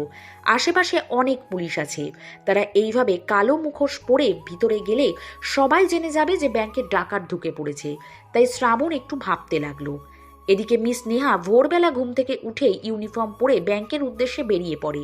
মিস নেহার সাথে তার সহকারী নাইফও ছিল। নেহা আজকে চোখ কান খোলা রেখে চলতেছে। সকাল থেকে ব্যাংকের আশেপাশে গাড়ি নিয়ে ঘোরাঘুরি করছে। সকাল থেকে এই পর্যন্ত ব্যাংকের আশেপাশে কতবার ঘুরেছে তার কোনো ঠিক নেই। মিস নেহার কথা অনুযায়ী ব্যাংকের ভিতরেও 5 জন পুলিশ নিয়োগ দেওয়া হয়েছে। তাদের কাজ হচ্ছে ব্যাংকের ভিতরটা কভার করা। ব্যাংকে কোনো চোর দেখতে পেলেই ফোন করে জানিয়ে দেওয়ার জন্য বলে দেওয়া হয়েছে তাদের। অর্থাৎ আজকে মিস্টার ব্ল্যাক কোনোভাবেই এই ফাঁদ থেকে বের হতে পারবে না, যদি সে এই ফাঁদে পা রাখে। এছাড়াও ব্যাংকের আশেপাশের সমস্ত রাস্তায় পুলিশ গার্ড তো রয়েইছে। ভাই এখন কি করবেন? কিছু করার নেই, প্ল্যান বি কাজ লাগাতে হবে। ওকে ভাই। প্ল্যান বি বলার সাথে সাথেই সবাই মুখ থেকে কালো মুখোশ খুলে ফেলল। এরপর সবাই একটা কালো মাস্ক পরে নিল এবং লেজার লাগানো চশমা পরে নিল, যেটা দেখলে কেউ সন্দেহ করবে না। সবাই ভাববে করোনা ভাইরাসের কারণে মাস্ক ব্যবহার করা হয়েছে। সিয়াম গাড়িতে অপেক্ষা করতে লাগলো, আর বাকি 3 জন মানে শ্রাবণ, অর্ক এবং জর্ডন গাড়ি থেকে নেমে গেল। শ্রাবণ এবং জর্ডনের কাছে লুকোনো আছে পিস্তল আর বন্দুক, এবং অর্কের কাছে একটা ব্যাগ। 3 জনই একসাথে ভিতরে প্রবেশ করলো। শ্রাবণ ব্যাংকের ভিতরে প্রবেশ করার আগে বাইরে সব কিছু দেখে নিল। বাইরে 4-5 জন পুলিশ আছে, সকলের হাতেই বন্দুক আছে। শ্রাবণ মনে মনে শুধু একটা হাসি দিয়েছিল। শ্রাবণ আর সিয়াম হেঁটে একজন ব্যাংকের কাছে গিয়ে টাইম পাস করার জন্য কিছু কথা বলতে লাগলো। আর এই সুযোগে অর্ক তার ব্যাগ থেকে নেটওয়ার্কের ব্লকার বের করলো, যেটার কাজ হচ্ছে আশেপাশের সব নেটওয়ার্ক ব্লক করে দেওয়া। মানে সিমের নেটওয়ার্ক প্লাস ওয়াইফাই কোনো কিছুতেই নেট থাকবে না, টোটাল কাজ করা বন্ধ করে দিবে। অর্ক এটা করতে মাত্র 30 সেকেন্ড সময় নিল। অর্ক নেটওয়ার্ক ব্লকার অ্যাক্টিভেট করেই একটা সিটি দিয়ে বলল, ভাই হয়ে গেছে, ডান। তখন ব্যাংকের ভিতরে প্রায় 30 জনের উপরে লোক ছিল। প্রতিদিনের তুলনায় আজকে ভিড় একটু কম ছিল। অর্কের এমন আচরণে কেউ কিছুই বুঝতে পারল না। সবাই অবাক হয়ে তাকিয়ে রইল। পুলিশগুলো সবাই একসাথে অর্কের কাছে আসতে যাবে তখনই শ্রাবণ আর জর্ডন তাদের পিস্তল বের করলো। শ্রাবণ একটা মহিলাকে ধরে তার মাথায় বন্দুক ধরে। তার প্ল্যান ছিল পুলিশকে ভয় দেখিয়ে তাদের কাছে সমস্ত বন্দুক নিয়ে পুলিশকে দড়ি দিয়ে বেঁধে দেবে। কিন্তু সব প্ল্যান ভেস্তে দিয়ে জর্ডন কাউকে কিছু বুঝতে দিয়ে কয়েক সেকেন্ডের ভিতরে 10টা গুলি করে। গুলিতে সাইলেন্সার লাগানো ছিল, তাই কোনো শব্দ হলো না। পুলিশ 5 জন ফ্লোরে লুটিয়ে পড়ে। ব্যাংকে উপস্থিত থাকা সবাই প্রচণ্ড ভয় পেয়ে যায়। অর্ক দৌড়ে গিয়ে ব্যাংকের গেট আটকে দেয়। জর্ডনের এমন কাণ্ড দেখে শ্রাবণ প্রচুর পরিমাণে রেগে যায়। তার ইচ্ছে করতেছিল জর্ডনকে এখনই থাপ্পড় দিতে। যেহেতু সে একটা মিশনে ছিল তাই কিছু বলল না শ্রাবণ পরিস্থিতি নিয়ন্ত্রণে আনার জন্য বলল, চুপ, সবাই চুপ। শ্রাবণের আওয়াজে সবাই চুপ হয়ে গেল। শ্রাবণ মাস্ক লাগানো অবস্থায় আবার বলতে লাগলো, কেউ কোনো চালাকি করার চেষ্টা করবেন না। আপনারা 10 মিনিট চুপ করে থাকলে আমরা কাউকে কিছু বলবো না। আমাদের কাজ করেই আমরা চলে যাব। আর যদি কেউ হুঁশিয়ারি দেখানোর চেষ্টা করেন তাহলে কিন্তু ওই পুলিশগুলোর মতো অবস্থা হবে। ব্যাংকে থাকা সবাই মাথা নাড়িয়ে হ্যাঁ বলল। সবাই প্রচুর ভয় পেয়ে আছে, কারণ তাদের চোখের সামনে 5টা মার্ডার হয়ে গেছে। জর্ডন হাতে বন্দুক নিয়ে দাঁড়িয়ে রইল, আর অর্ক ম্যানেজারের কাছে তার ব্যাগে থাকা ল্যাপটপ নিয়ে গেল এবং ম্যানেজারকে ভয় দেখিয়ে ম্যানেজারের ল্যাপটপ থেকে গুরুত্বপূর্ণ ডাটা কপি করে তার ল্যাপটপে ট্রান্সফার করতে লাগলো। বাকি রইল শ্রাবণ একটা বড় ব্যাগ নিয়ে ক্যাশিয়ারের কাছে চলে গেল। সেখানে থেকে ক্যাশিয়ারের মাথায় পিস্তল ধরে টাকা বের করতে লাগলো। ক্যাশিয়ার ভয় পেয়ে টাকা বের করে নিজেই ব্যাগে ভরে দিতে লাগলো। ব্যাংকের ভিতরে জর্ডন, শ্রাবণ, অর্ক সবাই যে যার কাজে ব্যস্ত। এই সুযোগে ব্যাংকের একজন গ্রাহক ফোন বের করে পুলিশকে ফোন করার চেষ্টা করে, কিন্তু কোনো লাভ হয় না, নো নেটওয়ার্ক। একইভাবে অনেকে ট্রাই করে পুলিশকে ইনফর্ম করার জন্য, কিন্তু সবাই ব্যর্থ হয়, কারণ নেটওয়ার্ক ব্লকার। এদিকে ব্যাংকের ভিতরে অনেকগুলো সিসি ক্যামেরা ছিল, কিন্তু তাতে কোনো লাভ হবে না, কারণ সকলের চোখে লেজার লাইট জ্বালানো চশমা। আর আমরা সবাই জানি সিসি ক্যামেরা লেজার লাইটের কিছুই ফোকাস করতে পারে না। এর মধ্যে জর্ডন আরও 2টা ছেলেকে গুলি করে দেয়, কারণ এরা যখন পুলিশকে ফোন করতেছিল তখন জর্ডন দেখে ফেলে, আর জর্ডনের কাছে কোনো মাফ নেই। শ্রাবণ যেহেতু কাজে আটকে ছিল তাই কোনো কিছুই বলে না। এদিকে বাইরে পুলিশ নিশ্চিন্তে ডিউটি পালন করছে। কেউ কেউ তো বিড়ি সিগারেট খাচ্ছে তাদের মনের শান্তিতে।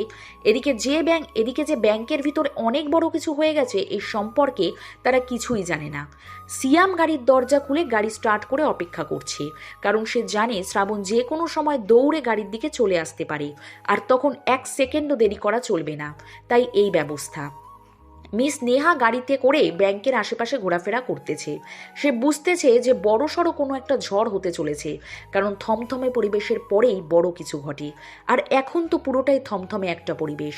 নেহা এগুলো ভাবতে ভাবতে পুরো শহর টহল দিয়ে বেরোচ্ছে, অথচ সে জানেই না যে অলরেডি ব্যাংকের ভিতরে কি হচ্ছে। সবকিছু সম্পূর্ণ করতে শ্রাবণ এবং অর্কের 10 মিনিট লেগে গেল। শ্রাবণের হাতে একটা বড় ব্যাগ, যেটা সম্পূর্ণ টাকা দিয়ে ভরা, এবং অর্কের ল্যাপটপে কোটি কোটি টাকার ডাটা বা information. Jordan, let's go. Shraban এই কথাটা বলার সাথে সাথেই অর্ক এবং জর্ডন বাইরে বেরিয়ে গেল। শ্রাবণ তার একটা কার্ড ব্যাংকের ভিতরে ফেলে গেল, যেটাতে লেখা ছিল মিস্টার ব্ল্যাক। সাথে সাথে শ্রাবণও ব্যাংকের বাইরে চলে এলো এবং ব্যাংকের গেট বাইরে থেকে লাগিয়ে দিল। এরপর চুপচাপ হাঁটতে লাগলো। পুলিশ জর্ডন, অর্ক এবং শ্রাবণকে দেখে কিছুই বুঝতে পারল না। জর্ডন এবং অর্ক গাড়ির ভিতরে প্রবেশ করে বসে পড়ল। শ্রাবণ ব্যাগ নিয়ে গাড়ির ভিতরে ঢুকতে যাবে, তখনই হঠাৎ করে একটা পুলিশ বলে উঠল, excuse me, black T shirt, আপনি একটু দাঁড়ান। আপনি ব্যাংক থেকে এত বড় ব্যাগ নিয়ে বের হলেন যে? পুলিশ অফিসার এটা বলে আস্তে আস্তে শ্রাবণের দিকে আসতে লাগলো, আর তখনই একটা পুলিশ দূর থেকে বলে উঠল, স্যার ওকে ধরেন, ব্যাংক লুট হয়ে গেছে, আমাদের 5 জন অফিসার মারা গেছে, ও হচ্ছে মিস্টার ব্ল্যাক। এইটা শুনে অফিসার অবাক হয়ে যায় আর কোমর থেকে পিস্তল বার করতে যায়, কিন্তু শ্রাবণ কি আর দাঁড়িয়ে থাকে? শ্রাবণ সাথে সাথে গাড়িতে উঠে পড়ে আর বলে, সিয়াম, লেটস প্লে। সিয়াম একটা হাসি দেয় আর গাড়ি চালাতে শুরু করে। পুলিশ অফিসার তার পিস্তল দিয়ে অনেকগুলো গুলি করে, কিন্তু কোনো লাভ হয় না। সিয়াম ড্রাইভ করে চলে যায়। সাথে সাথে সব জায়গায় খবর চলে যায় যে ব্যাংক লুট হয়ে গেছে, আর গাড়ি রোডের দিকে গেছে। মিস নেহা খবর পেয়ে যায়, আর ভাগ্যবশত নেহা ওই রোডে ছিল। নেহা দাঁড়িয়ে চা খাচ্ছিল, আর তখনই সে খেয়াল করে তার সামনে দিয়ে প্রচণ্ড স্পিডে একটা লাল কালারের গাড়ি চলে যায়। এর আগে সে কখনোই এত স্পিডে সরাসরি গাড়ি চলতে দেখে নাই, আর তখনই তার কাছে খবর আসে ওটাই নাকি মিস্টার ব্ল্যাকের গাড়ি। মিস নেহা চায়ের কাপ ফেলে রেখেই তার গাড়ি নিয়ে বেরিয়ে পড়ে। তার সাথে তার সহকারী নাইফ সাহেবও ছিল। এক পর্যায়ে দেখা যায় যে ঢাকা শহরের সমস্ত পুলিশ শ্রাবণদের গাড়ির পিছে পড়ে যায়। সারা রাস্তায় পুলিশের গাড়ির শব্দ শোনা যায়। শহরের রাস্তায় থাকা সমস্ত সিসি ক্যামেরার মাধ্যমে শ্রাবণদের গাড়ি ট্র্যাক করা হয়। কিন্তু সিয়াম মোটেও কোনো কিছুতে কম জানে না। সিয়াম সারা রাস্তা ঘুরিয়ে ফিরিয়ে পুলিশকে বিভ্রান্ত করতে থাকে। গাড়িতে থাকা অবস্থায় জর্ডান তার ব্যাগ থেকে বড় বড় বন্দুক বের করে গাড়ির দরজা খুলে গুলি করতে লাগে। হঠাৎ করেই গুলি করার ফলে দুইটা পুলিশের গাড়ি অ্যাক্সিডেন্ট করে ফেলে, কারণ গুলিটা সোজা গাড়ির ড্রাইভারের গায়ে গিয়ে লাগে এবং গাড়ি অ্যাক্সিডেন্ট হয়ে যায়। শ্রাবণ এমন কাণ্ড দেখে রেগে যায় এবং সে গাড়ির দরজা বন্ধ করে দেয় এবং বলে, জর্ডন, এটা আমাদের প্ল্যানে ছিল না। জর্ডন চুপ করে গাড়িতে বসে থাকে, আর সিয়াম দ্রুত গতিতে গাড়ি চালাতে লাগে। শ্রাবণ শুধু একটাই ভয় পাচ্ছিল, কারণ এইখানে যদি নেহার কোনো ক্ষতি হয়ে যায় তাহলে সে নিজেকে তো কখনো ক্ষমা করতেই পারবেই না, বরং উল্টে তার সবচেয়ে বড় ক্ষতি হয়ে যাবে। কারণটা অজানাই থাক। একটা সময় পিছ থেকে পুলিশের গাড়ি শ্রাবণদের গাড়িতে গুলি করতে শুরু করে, যদিও একটাও তাদের গায়ে লাগছিল না, কারণ সিয়াম একজন পাকা ড্রাইভার ছিল। কিন্তু বিপত্তি ঘটায় এই জর্ডন। গাড়ি চলন্ত অবস্থায় জর্ডন বন্দুক লোড করে গাড়ির দরজা খোলে এবং একভাবে গুলি শুরু করে দেয়। শ্রাবণ বারণ করা সত্ত্বেও সে থামে না। একটা পর্যায়ে পুলিশের একটা গাড়ি বাদে সবগুলো গাড়ি অ্যাক্সিডেন্ট করে, আর ওই একটা গাড়িই ছিল মিস নেহার। নেহার সাহস দেখে শ্রাবণ অবাক হয়ে যায়। জর্ডন নতুন একটা বন্দুক নিয়ে গুলি করতে যাবে, তখনই শ্রাবণ জর্ডনকে আটকে দেয়। অনেক জোর করে জর্ডনের হাত থেকে বন্দুক নিয়ে নেয়। সিয়াম অনেক স্পিডে গাড়ি চালানো শুরু করে, কিন্তু কোনো লাভ হয় না। মিস নেহাও সিয়ামের পিছে পিছে আসতে লাগে। সিয়াম বাধ্য হয়ে বলে, ভাই, এই পুলিশের গাড়িটা তো কিছুতে আমাদের পিছু ছাড়ছে না। সামনে রোডে অনেক গাড়ি চলাচল করে, এইভাবে চলতে থাকলে তো কোনো একটা বিপদ ঘটে যেতে পারে। শ্রাবণ একটু চিন্তিত হয়ে পড়ে। এরপর সে একটা হাসি দিয়ে বলে, সিয়াম, আমাদের সেই পুরনো প্ল্যানটা এবার কাজে দিবে। রেডি তো তুই? সিয়ামে শ্রাবণের কথা শুনেই অবাক হয়ে যায় আর বলে, কিন্তু ভাই, এখন ওদেরকে পাবেন কই? আমি সব ব্যবস্থা আগে থেকেই করে রেখেছি। এটা বলেই শ্রাবণ তার পকেটের থেকে মোবাইল বের করে একটা ফোন করে। মাত্র 1 মিনিটের মতো কথা বলে। এইভাবে কিছু দূর আসার পরে শ্রাবণদের গাড়ি নতুন একটা রোডে উঠে পড়ে এবং এই রোডেই সব থেকে বেশি গাড়ি চলাচল করে। গাড়ি চলতে চলতে একটা সময় সিয়াম দেখতে পায় তার সামনে লাল রঙের দুইটা একই মডেলের গাড়ি রয়েছে। সিয়াম বুঝে যায় তাকে কি করতে হবে। সিয়াম গাড়ির স্পিড বাড়িয়ে ওই গাড়ির মাঝে ঢুকে পড়ে। গাড়ি তিনটা হুবহু একই মডেলের এবং একই কালারের ছিল, যার ফলে চেনার কোনো উপায় নেই। মিস নেহা একটি ভ্যাবাচাকা খেয়ে যায়। সে বুঝতে পারে না যে এর মধ্যে শ্রাবণের গাড়ি কোনটা। তখনই তার খেয়াল আসে যে শ্রাবণের গাড়ি মাঝখানে ঢুকেছিল। এইভাবে কিছু দূর চলার পরে গাড়ি তিনটে এমনভাবে সাইড চেঞ্জ করতে থাকে যেখানে বোঝা মুশকিল যে কোনটা শ্রাবণের গাড়ি আর কোনটা অন্যদের গাড়ি। এইভাবে কিছু দূর চলার পরে এমন একটা রাস্তায় তারা চলে আসে যেখানে 3টা রাস্তা থাকে। তো 3টা গাড়ি 3 রাস্তায় চলে যায়। যেহেতু পুলিশের গাড়ি একটাই ছিল, তাই নেহা বাধ্য হয়ে মাঝখানের গাড়িটা ফলো করে ডান দিকের রাস্তায় চলে যায়।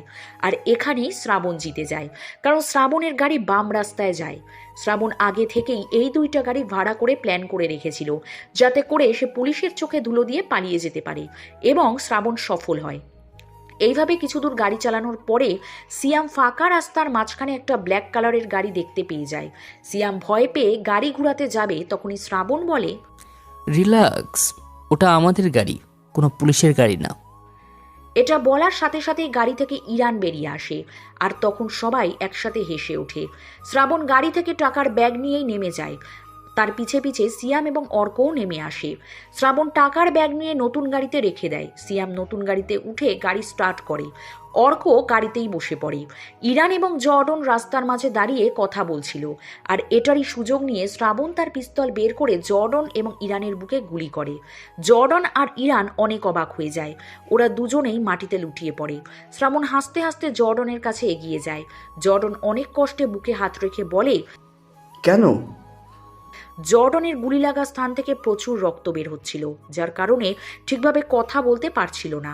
তবুও অনেক কষ্টে জিজ্ঞেস করলো সে, তোর উপরে যাওয়ার রাস্তা তো তখনই ঠিক হয়ে গিয়েছিল যখন তুই ব্যাংকের মধ্যে বসে 7 জন মানুষকে বিনা কারণে গুলি করে হত্যা করেছিলি। ওরা কি দোষ করেছিল? পুলিশ তো তাদের ডিউটি করছিল। শ্রাবণ কিছু সময় চুপ করে রইল, এরপর আবার বলল, আমাদের প্ল্যান অনুযায়ী আমরা পুলিশদেরকে নাও মারতে পারতাম, আর তখন কারো ফোনে তো নেটওয়ার্কই ছিল না। তাহলে বাকি 2 জন ছেলেকে কেন গুলি করলি?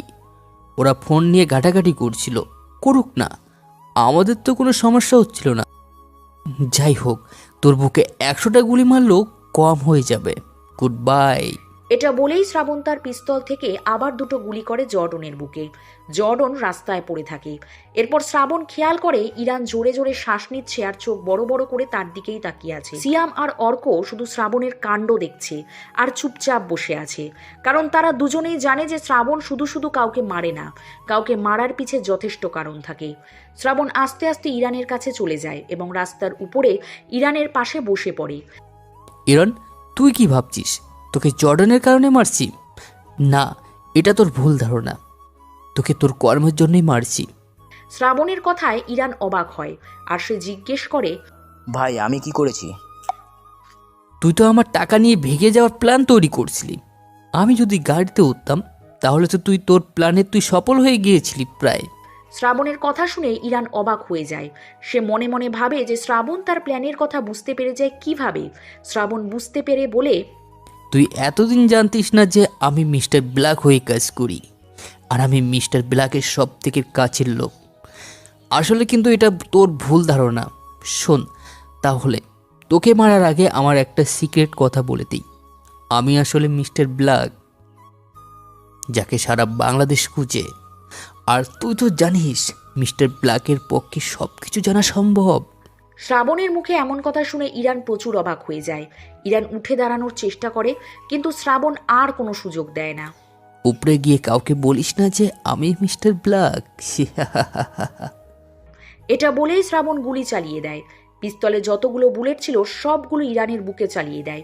ইরান রাস্তায় লুটিয়ে পড়ে। শ্রাবণ, শিয়াম এবং অর্ককে ডাক দেয়।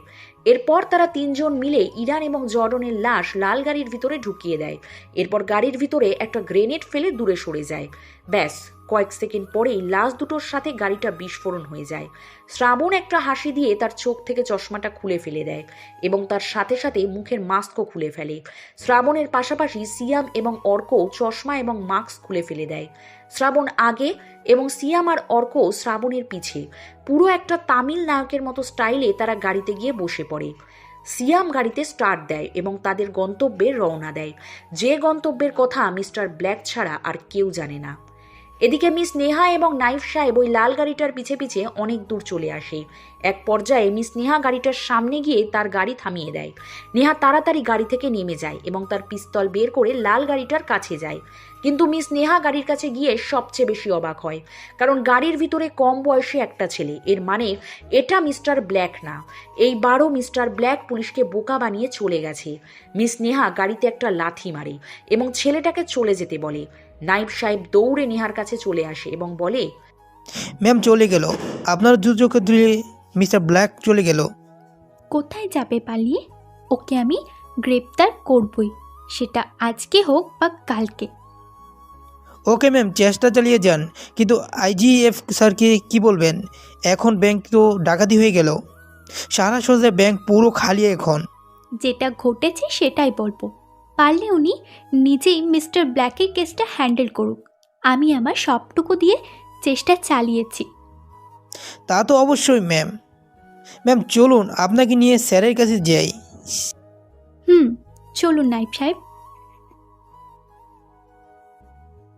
এরপর মিস নেহা আর নাইব সাহেব গাড়িতে উঠে চলে গেল। অবশেষে মিস নেহাও মিস্টার ব্ল্যাকের কাছে ব্যর্থ প্রমাণিত হলো। এরপর আস্তে আস্তে পুরো শহর জেনে গেল যে মিস্টার ব্ল্যাক আবারও ব্যাংক ডাকাতি করেছে এবং প্রতিবারের তুলনায় এইবার আরও বেশি পরিমাণ টাকা লুটে নিয়ে গেছে। সারা দেশ গরম হয়ে যায়। টেলিভিশনের প্রতিটি চ্যানেলেই মিস্টার ব্ল্যাক আর মিস্টার ব্ল্যাক, কিন্তু কেউ জানে না যে কে এই মিস্টার ব্ল্যাক আর এত টাকা লুট করে কি করে সে। মিস নেহা আইজিপি অফিসে যাওয়ার পরে আইজিপি অফিসার আদনান সাহেব মিস নেহার অনেক প্রশংসা করে, কারণ মিস নেহা এই কেসের অনেক তথ্য সংগ্রহ করে এবং তার পাশাপাশি কেসটাকে অনেক দূরে নিয়ে যায়, যেটা এর আগে কোনো পুলিশ পারে নাই। তাই আদনান সাহেব আরেকটা সিদ্ধান্ত নেয়, সে এই মিস্টার ব্ল্যাকের কেসের জন্য আরেকটা লেডি পুলিশ নিয়োগ দেয়। নেহার সাথে এই নতুন লেডি পুলিশ, মানে দুজনেই একসাথে কেসটাকে এবার সলভ করবে। কিন্তু মিস নেহা নতুন লেডি পুলিশ অফিসারকে দেখে অনেক অবাক হয়ে যায়, কারণ এইটা ছিল গল্পের প্রথম সিজন, যার কারণে গল্পটার মাঝে অনেক প্রশ্ন রয়ে যাচ্ছে। যার মধ্যে প্রথম প্রশ্ন হচ্ছে, 1. শ্রাবণ তার মোবাইল ফোন বের করে মাঝে মাঝে কার ভয়েস রেকর্ড শোনে? 2. শ্রাবণের ছোট বোনের কি হলো, সে কি এখনো বেঁচে আছে? 3. শ্রাবণের সাথে মিস নেহার সম্পর্ক কি? 4. মেহেরাব সাহেব ফোন করে শ্রাবণকে কেন ভয় দেখায়, আর শ্রাবণই বা ভয় পায় কেন? 5. আর শ্রাবণ এত টাকা চুরি করে কি করে? সে কি নিজের জন্য চুরি করে নাকি কাউকে চুরি করে দেয়? এছাড়াও আরো অনেক ছোটখাটো প্রশ্ন আপনাদের মাথায় ঘুরপাক খাচ্ছে, আমি জানি। দ্বিতীয় সিজন আসতে কিছুদিন লেট হবে, তার মাঝখানে আমরা নতুন hacker series and mafia series upload করব। অবশ্যই আপনারা আমাদের পাশে থাকবেন। ধন্যবাদ। আর হ্যাঁ, এই গল্পটা অনেক লাইক, কমেন্ট, শেয়ার চাই।